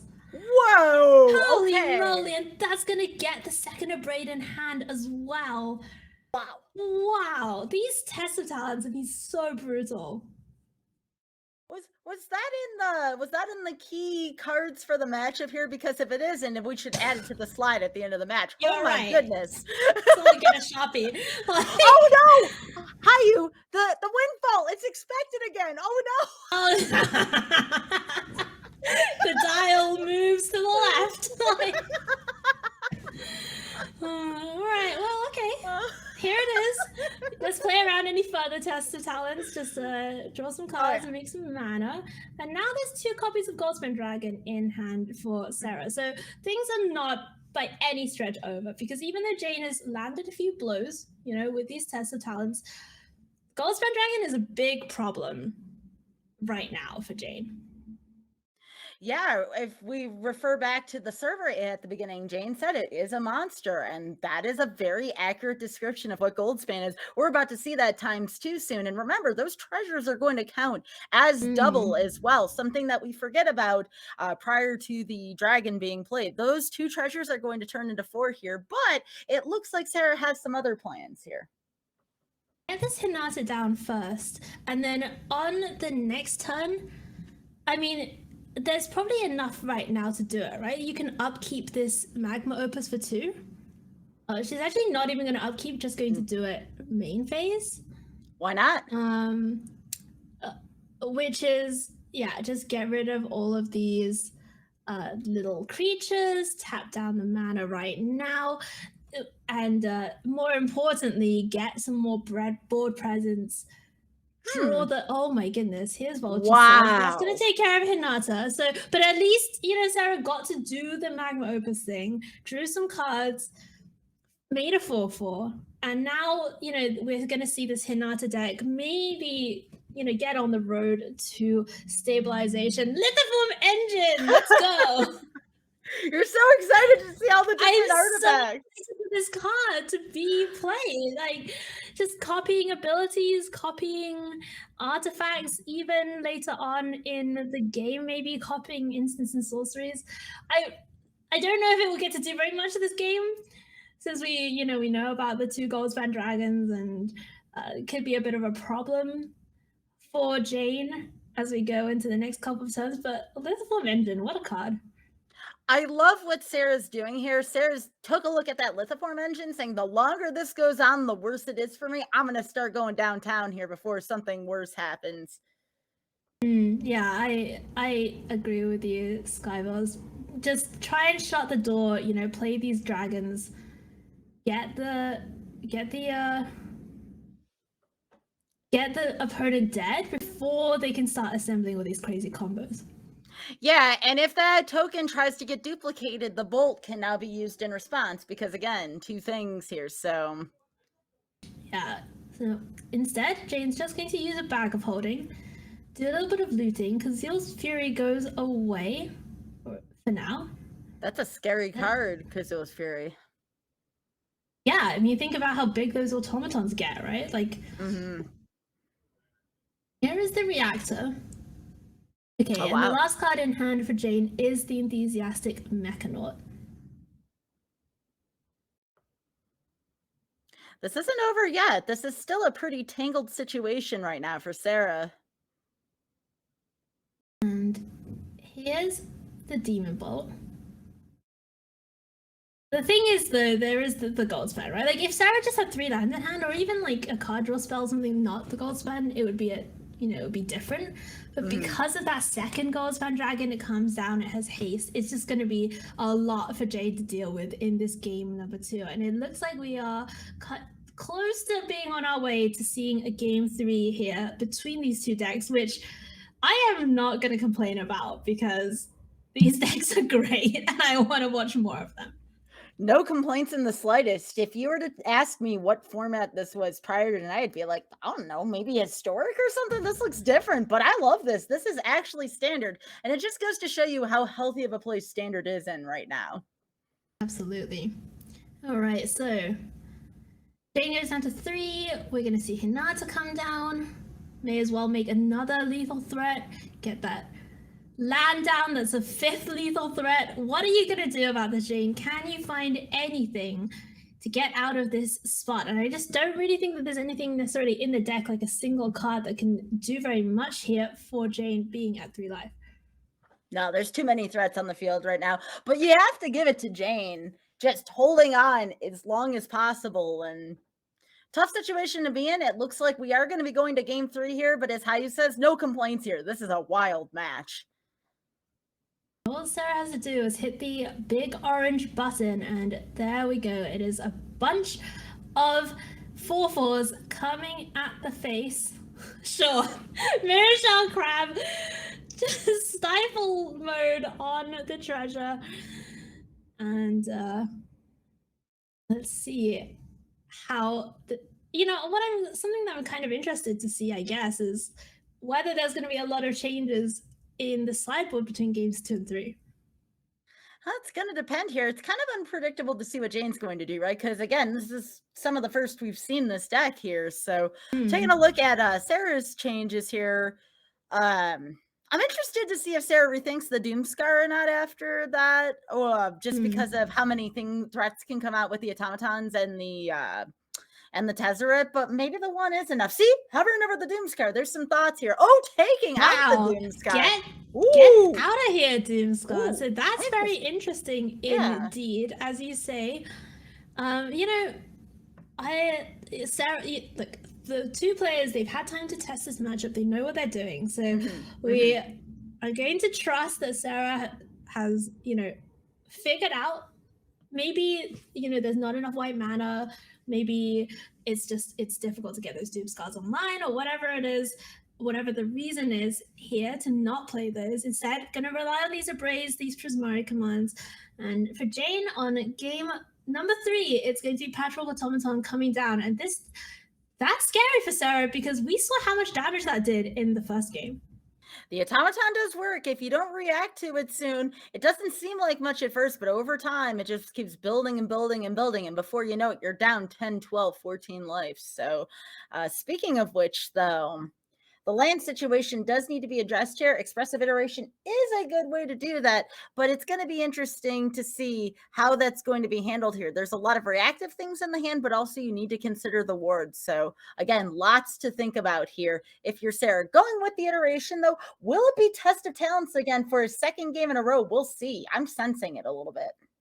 But Jayne did pass the turn, right? Jayne probably had something. Like, there's so many cheap artifacts in the deck, right? Like, there's got to be a reason for leaving up this mana. Expressive Iteration does not find a land to play, which is unfortunate for Sarah, but does find another Abrade. So the egg is going to go back into the deck, negate goodbye to that. And let's see what Jayne does. And it's just going to go back to Jayne's turn. Okay, so let's see what the plan is here for Jayne now with 4 mana to work with. Yeah, unless it just got drawn, it is safe to assume that Test of Talents is probably not in Jayne's hand right now, probably, though, being the key word there. So it'll be interesting to see what is in the hand and how big will that automaton get. That's something that I'm keeping an eye on right now. Right now, it's currently a 1/1, so I wonder if Jayne's hand is more reactive than proactive right now. Makes sense. This kind of feels right now like a control mirror. Definitely not an aggro deck from either side here. So it is a probably control mirror, but the automaton, the artifact deck in general, could be seen as a mid-range. So we'll see how that may possibly play a factor here. The Hinata cannot be played right now. There are no planes in play. However, there are the Goldspan Dragons here. It probably won't take too long for that to happen. Now we're going to see Jayne play out Spare Supplies and a Treasure Vault. So let's find out. Taking it easy, like being very careful to always hold up mana, and Sarah just has to go for it here. She has multiple copies of Abrade in hand. If this is Test of Talents, Jayne's going to get to see that, there's 2 more copies of Abrade in hand. Does she have it here? The Test of Talents that was so Good, and she doesn't. So it's good. We're gonna go back over to Sarah, and Automaton's gonna go away. Yeah, if I see my opponent paying 3 life in a control matchup to tap out, my first thought is, uh-oh. Because that doesn't happen too often. So, oh, there's the crab.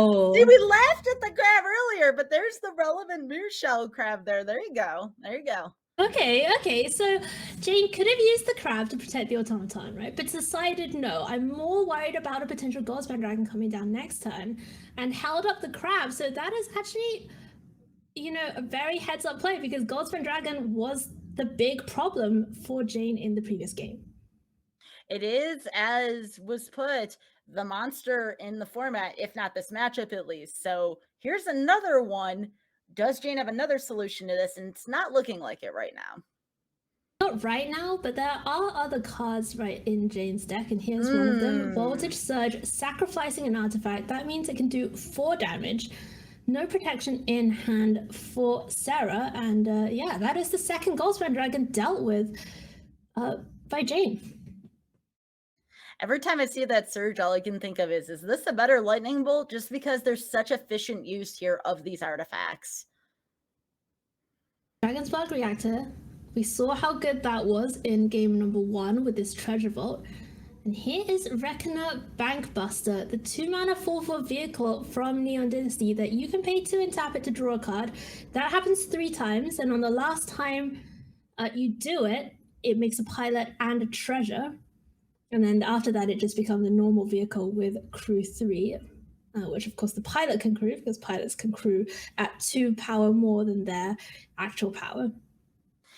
It is, as I like to call it, a more fair smuggler's copter, because you have to sink a lot of mana into it, but it is still a pretty powerful card. It can help generate card advantage here. And speaking of card advantage, that is a Prismari command. Haiyue and I were talking about that throughout this match, how big of a 2-for-1 that possibly can be a big advantage generator here. I'm interested to see how Sarah can maybe use that card possibly to turn the tide here. And there it is. Let's see what happens with the modes here. Yeah, put that negate in hand, right? And then use this Prismari command, maybe kill the Bankbuster. Probably not that worried about the reactor at this moment in time. Although, you know, with Sarah still at 15 life, you'd imagine that the cards are more important. But again, maybe Sarah is a little bit more worried because this deck can put out a lot of damage very quickly. So we'll see. And then you can also make another treasure, and that helps you leave up the negate that you just drew as well. Yeah, I mean, this is pretty big news here for Sarah, because not only are we destroying the Bankbuster, which is undoubtedly necessary here to generate card advantage here for Jayne, you're eliminating a threat on the field and to life, as well as going through your deck. Oof, indeed. Third Goldspan and Hinata were the draws. So we're going to see Hinata go away, the spare copy, if you will. And back over to Jayne now. Yeah, take a good read of Treasure Vault. What can this do? What could possibly go wrong? Don't worry about it. It almost plays like a burn deck, like a burn combo deck with that. Snap that negate off. Snap it off. Is there a counter back from Jayne? No, there is no counter back from Jayne. She did not have the counter earlier, still doesn't have the counter now. And now this is the point at which, when you're the control player, you like breathe a sigh of relief, right? You've kind of dealt with all the big things. You held up the mana, you managed to use your negate, now you get to untap. Now you get to Goldspan again if you want to, or play this Hinata, holding up an Abrade or 2. Yeah, the Abrade is really good here, because that can be used to eliminate any, oh my gosh, massive damage threats created here by the possible treasure vault here. So this is very good proactivity here by Sarah. Yeah, I'd love to see that Dragon Spark Reactor get taken out. Jayne does get to have another redraw from the spare supplies. Draws a card when it comes in, draws a card when it leaves. Let's see what she has found. No counter magic left in hand for Sarah, although of course Jayne does not know that. And it's another Dragon Spark reactor, so not a terrible find. Can string together some stuff. Oh, and a Bank Buster too. Well, this is getting spicy here. So now Sarah has to think, okay, which of the two are more threats? Possibly losing to a huge explosion or the draw long term.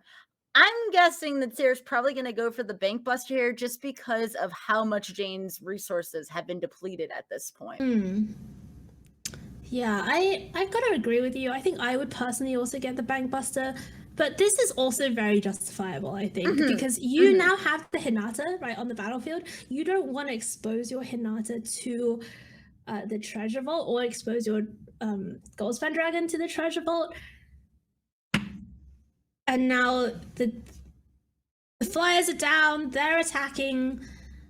Sure, Jayne can draw another card, but she needs to draw some very specific cards to answer what you've got going on. Also, too, to save Hinata or the Goldspan Dragon, that is an Atwara Soaring City there. So that can be used also to save creatures should they go boom here. I wonder what Jayne has got in hand. Looks like it might be another card draw. Okay. See another one off the top. So is there something like a Voltage Surge or, yeah, and there is. Wow. Oh my goodness. Here Voltage Surge sacrificing the Bank Buster, which is a huge commitment. And Sarah just had the perfect answer in her hand. Otawara, channel that.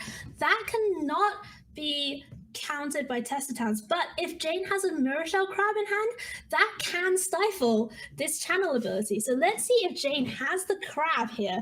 And I never thought I would be saying this in a standard tournament, but we might see Mirror Shell Crab, save the day here for Jayne. But no, there's no crab, and Hinata is going to return to hand. Yeah, this may be just at the end here, pending any draws here, just a couple creatures being turned sideways here, which you never predict with these super complex decks here going at it. But this really just may end with a bunch of creatures going at it, which is pretty funny. Yeah, and there it is. Hall of Storm Giants, that's going to get fired up. This is 11 damage coming over. Jayne is only at 12 life. And this one has really slipped away here from our blue-red artifact player, unless there is something right now to do. Oh my goodness. Treasure Vault is an artifact. Yes, it is. Oh my goodness. Okay. All right. Okay. I'll eat my words. Right? What a play there by Jayne. Wow. Okay. Voltage Surge sacrificing a land. Unfortunately, that is only going to buy one turn. Is there anything that can deal with a 7/7? And the answer is no. Sarah England is going to take this one down after a monster of a battle between Jeskai, Hinata Control, and blue-red artifacts. And, great job, of course, to Sarah for navigating that unexpected matchup. But we also have to give a big hand to Jayne, because that deck was so sweet, and we got to see at least in the first game, just how powerful it can be.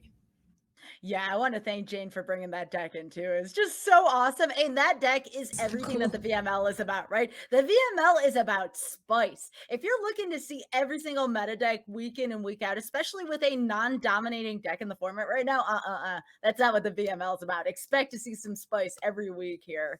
Right. And it's funny because obviously during the times when Standard is less diverse, shall we say, we do get weeks and weeks and weeks of Auron's Epiphany mirrors, we get weeks of Sultai Ultimatum mirrors, we get weeks of Omnath mirrors, which was the absolute worst. That was worst time.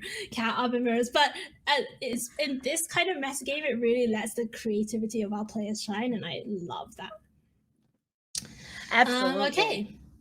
Well, that was our third match for the evening, so we just have one more to go here, and week 7 of season 7 of the VML. Before we go into the final match, a reminder of our sponsors. So thank you so much to Wizards of the Coast, without whom the VML would not be able to operate. So they are our main sponsor, and thank you so much, of course, to always providing those PT invites, Pro Tour invites. I'm going to keep calling them Pro Tours from now on. And thank you so much to NRG Series, who are our WPN store partners. They do a lot of tournament admin stuff. They help us out with judge stuff. So massive thanks to NRG Series. And of course, thank you to season 7 sponsor Good Luck High Five. Check out their podcast. They also do a show called The Upkeep, I believe, every week, where they have MTG news. And Megan and Maria are just two of the most lovely people in the whole Magic sphere. So if you are not listening, if you're not following Good Luck High Five, first of all, why not? And second of all, go and do it. All right, Sky, final match of the evening. Should we go and find out who's playing? Absolutely. So, Esper. That's Esper. Yeah. We were talking a little bit about the decks that you see in the VML on two different axes, right? The first is people, because it's 7 weeks long, people like to have a bit of variety. People like to bring a spicy deck or two, but also people like to metagame against what they think their opponent is going to do. And this deck really sits on the kind of edge, or I guess the center of the Venn diagram between those two things. Is this deck has a lot of the cards that you would expect from the Orzhov mid-range deck, right? Like it has Lolth, it has Wandering Emperor, it has Vanishing Verse, Meathead Massacre, etc. Sorin. So it plays kind of that mid-range grindy strategy, but Kansaki has said, I'm not going to play any creatures. You'll see why in a second, because I think they predicted, their opponent's deck pretty well. I'm just going to play all of these Planeswalkers. I'm going to play Kaito, as well. Add in the blue for a bit of counter magic, bit of Kaito. I'm not going to play any creatures, and we're just going to play 6 main deck sweepers. 3 Meathead Massacre, 3 Dooms. Is it Doomscar or Farewell in this deck? 3 of the white sweeper. Let's just not play any of my own creatures and just kill everything my opponent has. Well, with Meat Hook, you can do that. I just want to say I appreciate this picture. It is Nexus of Fate with Keep Calm and Let Me Take an Extra Turn. I love the spice that our players show here. All right, let's see who Kansaki is going up against. So Kansaki was at 4-2 in division number 3, and we have Sky Bauerschmidt Sweeney, who is at 5-1 in division number 3 right now, and Sky is our second mono white aggro player of the night.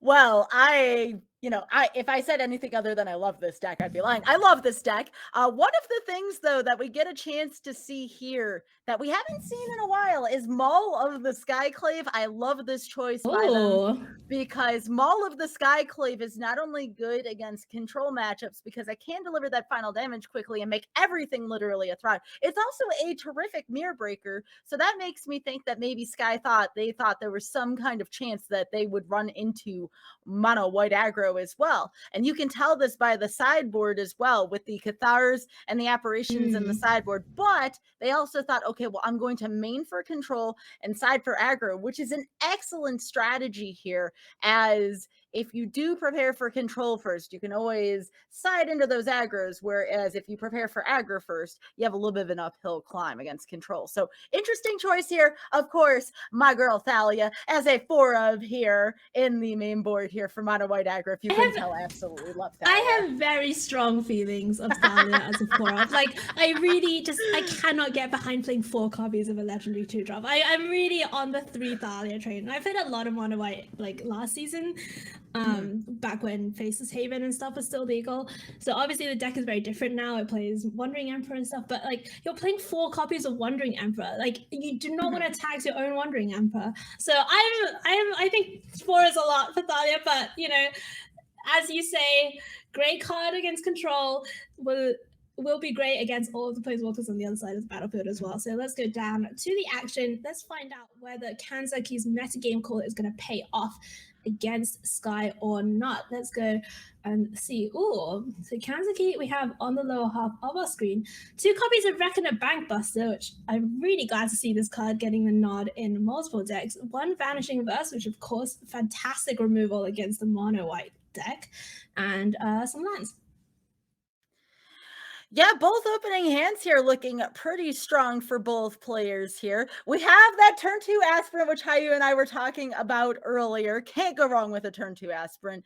But again, all that Kansaki's deck is trying to do here is just try to kill things. I mean, you will have the occasional Bankbuster swing, but it takes a little while for that to happen. So we'll see how much Sky can go under to start here as that aspirant gets rolling here. And then, of course, we do have the turn 3 Adeline here right on curve, but much for Kansaki's play here, there are 2 removal spells already. It should get rid of this nasty curve pretty early there. So this is a very, very, very good start for both players. I'm interested to see how it unfolds. So we are going to see Sky use that Eiganjo as a land, and it's actually going to be Elite Spellbinder to come down first of all, get a good look at what is going on in Kansaki's hand, and maybe make one of these spells more expensive, and that is going to come down. Kansaki is going to Vanishing Verse the Aspirant in response, and if you're Sky here, you know, taking the March, of course, you know, that is very reasonable choice, but you cannot be that happy, right? To see a hand which is essentially like March, even though you tax it, if it's just taking a 1 or 2 drop, it's still going to be pretty cheap. And just seeing kind of Reckoner Bankbusters and not like a really big juicy target like a Planeswalker. I like your use of the term juicy there because you're like a control player just frothing at the mouth. It's such a juicy target. Yeah, smacking my lips.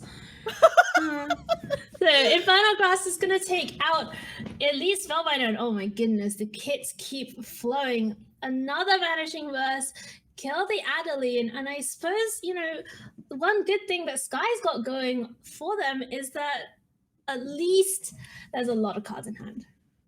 Yeah, there's a lot of cards in hand. They seem to be keeping their composure right now. And again, someone may ask, well, Sky, how can you tell? You just tell by the flow of the game, the flow of the cards. You can definitely tell if there's tilt or not. Sky is just going. Sky is just keeps on going here. And I appreciate that composure here, especially here with the Legion Angel as well, because if you're going to be spot removaling things, why not be able to keep getting stuff from the, I almost called it extra deck. See, I've been thinking about Yu-Gi-Oh! Things from the sideboard here. Pulling the Legion Angel. Cut the mic, Sweepy. I'm checking. Anyways, okay. You know, we did the Yu-Gi-Oh thing last week, so there's the third card drawn from Reckoner Bankbuster. Kansaki finds a beautiful copy of the Wandering Emperor. Mad props for getting the alt art, you know, that awesome art version. Adeline's gonna come down. And here. You're talking about the anime version, right? Yeah, the anime version. Yeah. Yeah. And here's a Vanishing Verse. Get rid of the Adeline. And Kansaki says, you know, I'm okay with taking 4 for now if it means that my opponent can't have an Adeline. Yeah, again here, great play by Sky, investing in the field, but not overexerting. You can see that amount of restraint that they have when it comes to investing in the field. You know, at any point, the board could be wiped here. So again, great reads here by Sky, not getting too much into the weeds here, just moving forward, but not moving too much forward where you lose too many cards on one. I'm trying to work out if that blue dual land that Kansaki has is blue-white or blue-black. Okay, it's got to be blue-white because I was like, wow, if Auto Tapper just like did not leave up double white for Wandering Emperor, that would be a tragedy. But Wandering Emperor does come down. First Legion Angel gone. Exile mode. Do not trust the Auto Tapper, folks, by the way. Do not trust the Auto Tapper. Trust Auto Tapper. Don't do it. And now Sky really okay, here we go. It's gonna be the second Legion Angel. This makes a lot of sense. The problem is that you are going to let your opponent untap with the Wandering Emperor. Yeah, when Wandering Emperor's Oh, and that's a one of- Meathook Massacre. Oh, well, that's a little different then. That's a little different. Yeah, why not? Yeah. You know, I mean, and it's got to be tempting to hold on, right? Like, how greedy can you be with this Meathook Massacre? You know, there's at least another Legion Angel that can be deployed, right? There's 5 cards in hand. Opponent hasn't played any lands for turns and turns and turns, so those have all got to be spells. So I would not fault Kansaki if they decided to wait on that Meathook Massacre, but just playing it out also makes a lot of sense to protect the Wandering Emperor and try and just take advantage of your opponent's mana screw. Yeah, there's a lot of different options now here for Sky in this turn. Going for Verdane, good call here. You're facing these huge spells. Verdane here, very good choice of action here. Also having the Aspirant to further solidify the Verdane's position on the field, although there is a lot of mana there for the Esper deck. So those are big meat hooks that are going to be eventually coming down anyways. So at least they're going to be taxed a little bit. This is a pretty tough position for, I guess, both players, right? Because it's going to depend on the draws here coming from the Bank Buster. Depends on... Let's see what it is. That's a land, and that is another land, but a Ganjo is at least a land that does something. Right? And there is always that March. The March is taxed. Yeah, that's a great play. It is, right. It's because it already had that tax on from the Elite Spellbinder. Now it's going to cost even more thanks to Verdane. The Wandering Emperor is still going. That's another land off the top for Kansaki. So this game, you know, it felt like Kansaki had all the mana in the world, all the resources in the world, found the sweeper, answered all those early threats, but now they're kind of stuck a little bit, just having to rely on the Wandering Emperor, and that's probably going to be going away in a couple of turns' time. I like what Kansaki did here. You know, why not? If the Emperor might be going away, you might as well get a creature out of it. So good play there. But again, we still have Alganjo here, but Alganjo isn't going to do much if Verdane is further solidified. But again, that March is taxed. So this is a very interesting situation here in general. I have to do some math here. I'm pretty sure that there's enough mana on board to take out the Verdane with the March here. I'm not sure that that's the case. Right? Because it costs 6? It costs 4 normally, and then it costs 2 more, and then it costs another 2. So it costs 8 in total, and I think there's only 7 mana. It's because of the Spellbinder too. Yeah. Right. So this was actually a bit of a miscalculation, I think, from Kansaki, who didn't have to draw that card from Bankbuster, right? Like, didn't have to draw that in their turn, and the Wandering Emperor is actually going to go down. So great stuff from Sky. Managed to get the Wandering Emperor off the board. Still has a bunch of creatures left to deploy. Is going to have to hope, of course, that there's no second Meathook Massacre. But still, not a bad spot to be in.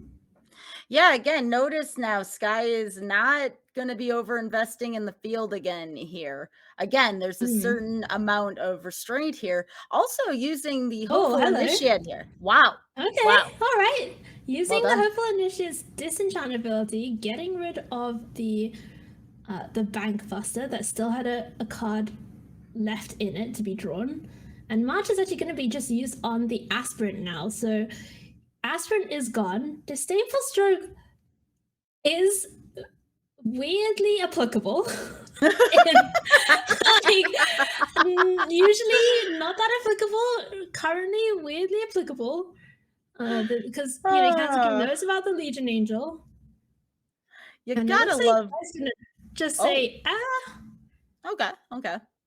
good play here, honestly, because you have to anticipate, that Legion Angel again is not a mystery here. So the adversary is out now, trying to reinforce things. Again, if a meat hook comes down, a meat hook comes down. But again, Sky trying to finish the battle as soon as possible here. Great play, great read here. And it looks like that forces Kansaki to get some blockers ready. Yeah, gonna use the land to crew up the Bank Buster. And that's gonna be able to double block the Initiate. So we are gonna see this hopeful Initiate go away. Kansaki goes down to 14 from the Vigilant Redain. And Intrepid Adversary is going to do some work, against the kind of 1-for-1 strategy that Kansaki had said that was what they were going for. And Kansaki really looking for a second Meat Hook Massacre or one of those copies of the White Sweeper that I literally Doomscar. I was gonna say which one. There's so many white. Well, there's Doomscar, right? I mean, there's right. I thought it was Farewell in the main and Doomscar on the side, but it was Doomscar in the main and Farewell in the side. You imagine post-board that's going to be more of a factor, but we are still in game number 1 here between these two players. March of Otherworldly Light, second copy is finally going to kill this big Redain, and now just adversary left on the battlefield. Iganjo ready to do 4 damage to that on the attack. Disdainful Stroke ready to counter Legion Angel. But what about second adversary?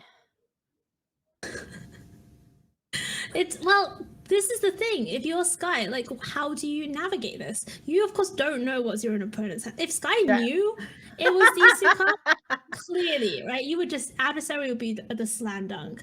But didn't know about it. There's the Disdainful Stroke. There's 1 copy of Disdainful Stroke in the main deck. You cannot play around that if you're the mono white. No, absolutely not. No, that was the right play, but it's unfortunate that it turned out this way. And Iganjo just happens to be the perfect card for Kansaki to have here. Oh my goodness, and that is the Emperor. What a draw. Wow. I mean, to be fair, lands had to stop being drawn at some point. In theory, there's something else besides lands in that deck. Yeah, and Kansaki did draw a lot of extra cards, right, from the 2 Bank Busters. So was always going to find some gas. And now, I guess, with being still at 16 life, it does feel like a extremely uphill battle now that Sky has kind of burned through all of the resources that she had.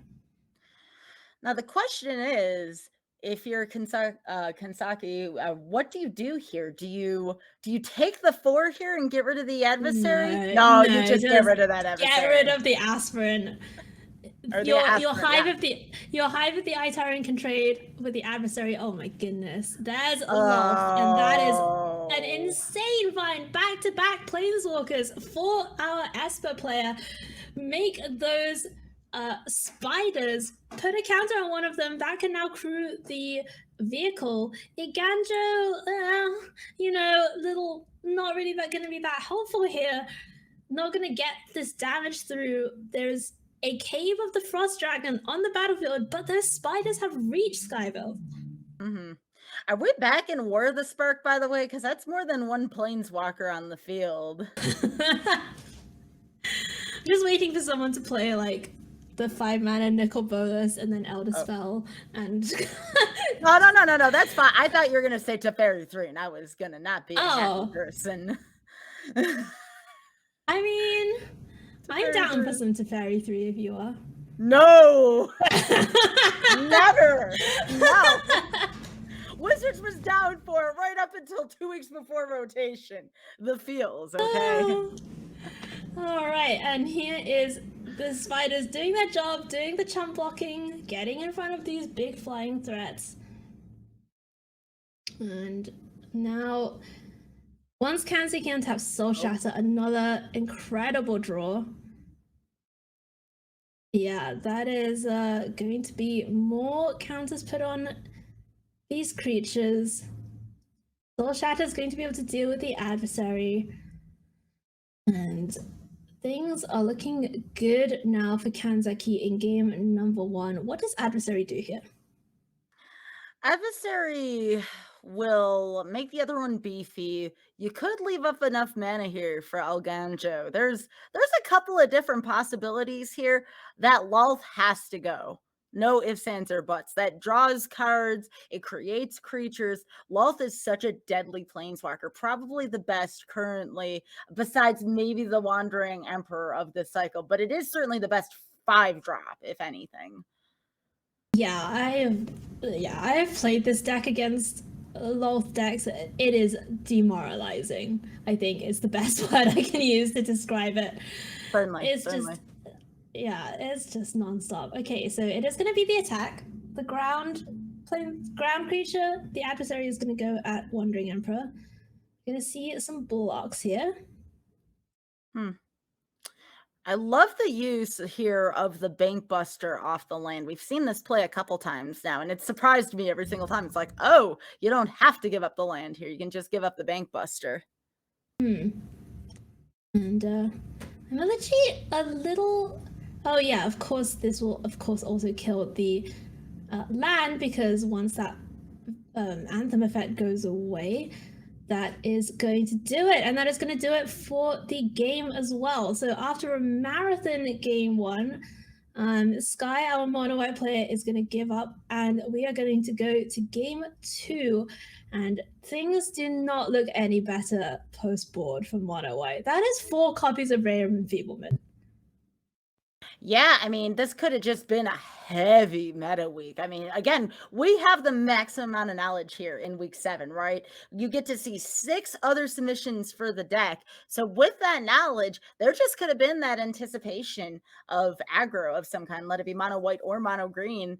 And this Esper deck is definitely prepared for both. So... there's a lot. I mean, I assume the disdainfuls are coming out. By the way, we had the corner case here. Yeah, you can't keep that in. I mean, you know, like, there's only 2 targets. There's only Wandering Emperor and Legion Angel. And Legion Angel, there's only like 1 of them in the main. So you can't really keep that in. We are going to see the Doomscars come in. The Farewells are actually going to stay out, which is quite interesting. I think Kaito is not the Planeswalker for this matchup, so definitely makes a lot of sense to see that go. I mean, I think the mode of thinking is by the time you see a farewell, you've probably already lost to a deck that goes under like mono white. We did see the Ray of Fablements in there, by the way. That is a very lethal card. If you're Thalia, that makes you a very sad person, by the way, because that's a really cheap way to get rid of Thalia. But yeah, just focusing, the Esper deck focusing on spot removal here. That is absolutely the way to get to mono white. Everybody thinks it's just all about board wipes, and wall cards like Meat Hook Massacre and Doomscar are great. Great read by keeping the farewells out, just because, again, if you're trying to cast a farewell and that is your only wipe, you've probably already lost against mono white there. Right, and it's so bad against Redain, it's so bad against Elise Spellbinder, like against Thalia. It's just, it just gets more and more expensive as time goes on. So I definitely agree with you. And as for our mono white player, we see the Guardian of Faiths, obviously, they're going to come in, they're going to try and do some protection. You see one in the opening hand there for Sky. And speaking of opening hands, there is Ray of Enfeeblement. Yeah, this one is not too shabby here for control. You have a little bit of all the colors here. You have your animated land there. You have a Ray of Enfeeblement here. There's just so many good things here for control. Oh my gosh, that's a Doomscar off. Wow. Yeah, I mean, even though it is telegraphed, that makes the mono white player or the aggro players in general really have to think about, okay, what am I allocating? What's going to draw out the board wipe? That just completely changes the mindset of the aggro player. When you see the only card considering open deck list going into Foretell here, Redain, though, interesting card here. It is interesting, but also it's not actually doing that much, right? I mean, obviously, because we know about the Ray of Enfeeblement, but Ray of Enfeeblement being a 1-mana answer to Redain is just so brutal. And, you know, Kansaki can just wait till the end step, kill the Redain, and then just untap and doomscar everything away. So things are not as good for Sky as they seem, although Sky does have a copy of Guardian Faith. So this is going to really come down to how the players navigate the next couple of turns. Yeah, in addition to the Guardian of Faith, there is also the Elite Spellbinder as well, too. So there's a couple of neat things here. But again, with the way in which Sky's hand is set up right now, their resources are going to be depleting pretty quickly, considering how much destruction is in Kansaki's hand. Like, oh my goodness, there's just so much going on. Okay, so Doomscar at the ready. Double white achieved. Meathook Massacre in hand. I think that's a clear water pathway, which means the other side is the black, or the dark water pathway. So I think that's going to be double black for the Sorin and the Massacre too. So Kansaki is down to 13, but does have a lot of stuff. The real problem here, I think, for Kansaki is, you know, his deck relies a lot on early game 1-for-1s, right? The Vanishing versus the March of the other world, like the Infernal Gods. Just all the spot removal, the Raven Fiend ones, just not finding that early can just mean that your life total gets pretty low. Yeah, but you only need one life to win, and I know a lot of control players who go by that That's philosophy. One That's life, true. that's all you need. Everything One is else, not zero. Yeah, the other 19 life, that's just all of resource, especially if you're in the control role. And here is Luminarch Aspirin, as he's guy hovering over that Guardian of Faith. And one thing that's very interesting about Guardian of Faith is if you play it on your own turn to protect from spot removal, it also protects your creature from a sweeper in the following turn.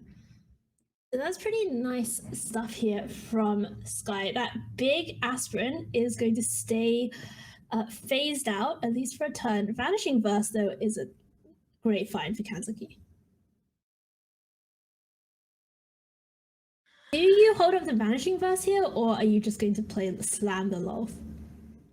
Ugh, that's rough, because the Lolth is actually pretty good with the Meathook here, but it's looking like Meathook's gonna happen, which makes sense. You can capitalize off the Doomscar a little bit here. This is a great play. Nothing wrong with this whatsoever. Okay, so yeah, Meathook kills those two things. Kansaki's gonna gain a couple of life.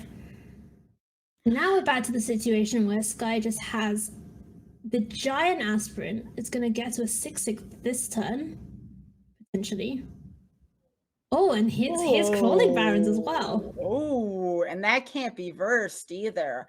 That is a spicy play here from Sky. That's nice. Okay, Wow. Don't play out these spells just yet. Say, look, Sky is saying, look, you have to deal with this Luminarch Aspirin. Like, can you deal with this big threat? How are you going to deal with this big threat?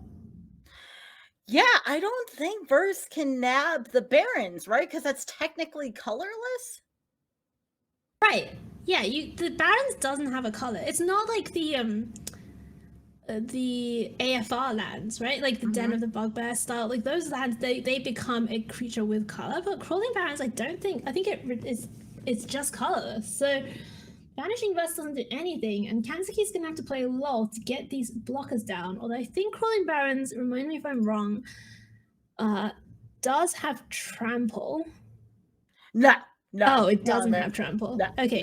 Okay. That would be cool, but yeah, no. I don't know why I always thought it had Trample. Maybe it's because it has so many counters on it. But still, okay, so these spiders are gonna be good, right? The spiders are going to do their job. Yeah, every play here by both of these players so far has been very well calculated throughout this match. So regardless of the result here, both fine games here are played by Sky and Kansaki. This is 10 power coming across.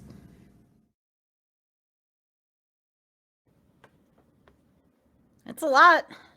It's a lot. Yeah, it's gonna have to be the double chump, but this is just what Lolth does. Because as soon as you double chump, the Meathook Massacres trigger, and then Lolth goes all the way back up, and she can just make spiders again. Yeah, I mean, wouldn't be too bad here to either Verse or Scar and then just start the whole cycle up again. But I think we're looking at Sorin here. Nope, maybe the Doomscar. But Doomscar leaves up Vanishing Verse, but Sorin doesn't. Well, here's the thing. The Doomscar is predictable. The verse is not. So I get the hesitation here. I get the hesitation here by County Mile. Yeah, okay. That makes a lot of sense. Mm-hmm. So Doomscar away the big one. Okay, and then play the Sorin. And then fill up the board with these annoying kind of tokens. The 2/3 flyer with lifelink, by the way, is a really annoying stat line for the mono white deck. Yeah, it's a Vampire Nighthawk without Death Touch. That's how I had always thought of it. That's a good way to think about it. It is a very annoying stat line here. And this is the other reason why it's okay to leave the verse in the hand. It becomes 4 cost. That tax isn't too bad to pay. Right. You're not like, it's not like a March or, you know, a Meat Hook Massacre where you have to pay X already and then you're paying the tax on top. It's just always going to be 4 mana. And then my problem with Thalia, see, Thalia's a little late to the party again here, unfortunately. Thalia's power diminishes the longer the match goes, especially in a control scenario. That's the problem with Thalia. Thalia is all powerful in the first 4 to 5 turns, and then after that, her power level just drops off significantly. And that's the one issue, is that you have to deal with those bad draws late on. But same could be said for Lions, really. So, Vanishing Verse at the ready. This is the 4th untapped source, and that is actually just going to immediately deal with Adeline. Just get her out of here right now. And it's great to see all of our control players tonight actually just respecting Adeline a lot. And yeah, can even start getting in with this vampire. It has lifelink. Why not? And the nice thing about the lifelink here is that'll enable you to have more life to pay for Sorin's draw ability as well, too. See, this is why you don't play 4 Thalias. Hey! It's just the worst nightmare in the late game to draw your 2nd Thalia. And here comes Luminarch Aspirin. It just feels like too little too late. And this is just the nightmare scenario for mono white.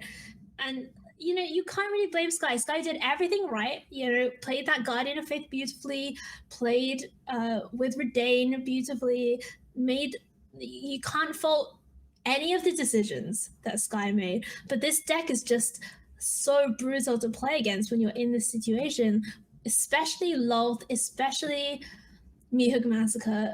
And yeah, the metagaming is really rewarding Kansaki here. Hey, Sky, I will defend your honor and say you play 4 Thalias all you want. It's still a fine play. Yeah, obviously, like no sweat, you know?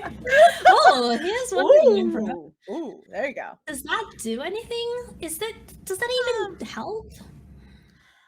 I mean, kind of, sort of. I mean, Sky's still sitting here at 17 life right now.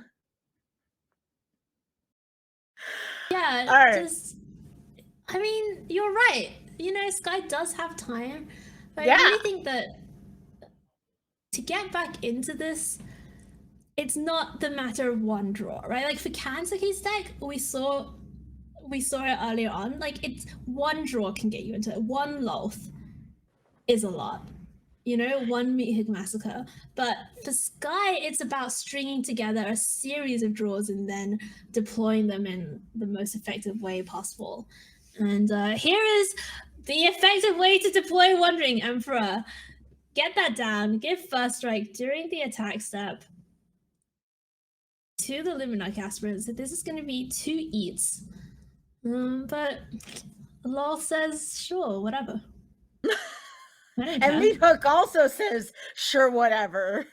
Right. Meat Hook says, yes, please. I would love to have my creatures die. It says feed me. Sorin is just gonna draw cards. Loth can draw more cards, or she can make spiders. And it's just torturous. I'm sad we have to deal with Meat Hook for another year. Why? Oh my goodness. This is Doomscar off the top. Goodbye, Wandering Emperor. Goodbye, Battlefield for Sky. Still has the land, right? Still has the Crawling Barrens. It's true. Does March of Otherworldly like say permanent or It's got to say non-land permanent, right? There's no way it says permanent. I think it now. See, this is where you and I need like the X's and O's thing to draw on and bring up cards and stuff. We need that for the next. The for the X's next and season O's. here. Yeah, okay. Next season we'll try and get some like, you know, sports commentator like arrows. Yeah, we need like the arrows and the X's and the O's and everything. I feel like It that would says help here. exile target artifact, creature, or enchantment. So it can Technically, in it's a fact, creature. Yeah. Yeah, it Yeah. can in fact kill the thing. Oh, here's another Wandering Emperor. And I Okay. believe X would equal 0 there, correct? Because the land technically has no mana cost. So Correct. there's So that. that's just the Swords to Plowshares. So good, I guess. Here's Infernal Grass. Yeah, take care of the 2/2. Doesn't even care about Thalia. Okay, the other thing I really want to know on this, I want to see how much time is left. I have to know how much time is left for both players. I'm very curious right now. Yeah, I mean, the clocks don't start showing up until you're at about like 12 minutes, right? 11 minutes. Yeah, The something land like has that. menace. Thalia can't block that. Like, it's just a nightmare. It's a lot. That is what lot. it is. It's That's a lot. Mm-hmm. Spiders are back. I mean, You get rid of your top deck lands too there with Sorin. You don't even have to pay a price for it. yeah, greatness at any cost. The cost is 0. Like, so yeah, basic planes off the top is not going to help Sky in this situation. She knows it, we know it, and that is going to do it. Kansaki wins 2 games to 0 against mono white aggro in the hands of Sky. But you know, it was a tough matchup, right? If you're in the mono white seat, that is, you do not want to see your opponent submit this deck when you go and look at the deck list published on Monday morning. And Sky did the best that she could, played very well indeed.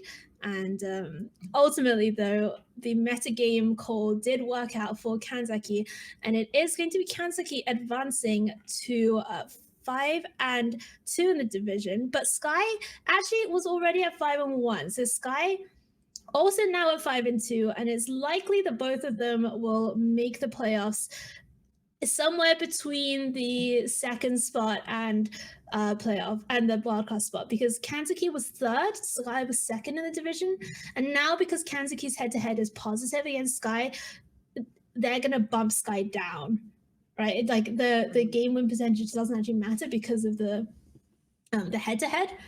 So Kansaki is going to be 2nd place in Division 3, and then Sky will be probably in the wildcard slots. So 4 excellent matches, Skybilz, and really, as we get towards the business end of the season, you can see how much the preparation, the play testing, and all of that has gone in, because we saw some very high levels of play today. Absolutely. Just not only high levels of play, but just really great decks overall. I think back to just because a deck doesn't win doesn't mean it's not great. I'm thinking back to the Artifacts deck still, played by Jayne, and I cool. want to see more of that. So cool. Absolutely. And again, I don't believe we have to be super committed to decks yet. So what you pick for the playoffs, you don't have to play for the whole playoffs. No, you don't have to play for the whole playoffs. You can bring a deck next week. You can bring a different deck next week. For the top 8, you do have to play one deck for the entire top 8. So that's the only time in the VML where you actually have to play multiple rounds of the same deck. And we kind of remove that like metagame call type dynamic really right at the end of the tournament. So great job to everybody who was on the stream today. Thank you so much to all of our sponsors, the Wizards of the Coast, good luck, high five to NRG series. Skybilz, thank you so much for joining me today. If people want to find you, how can they find you? You can find me at twitch.tv/Skybilz or on Twitter at Skybilz. And for some more of my speedrunning content, youtube.com/Skybilz. How about you? Haiyue? Oh, nice. Yeah, you can find me on Twitter at Nefet for some very lukewarm takes about Magic the Gathering and cat pictures. And then you can also find me on Twitch, twitch.tv/Nefet. Yeah, I do a little bit of streaming. Mostly I do a lot of VML stuff, a lot of my own company, Demonic Trader stuff, and So yeah, thank you. And of course the casting, it's my favorite job. Thank you so much to Phoebe, our awesome producer behind the scenes, does an incredible job every single week. Without Phoebe, this whole thing would fall apart.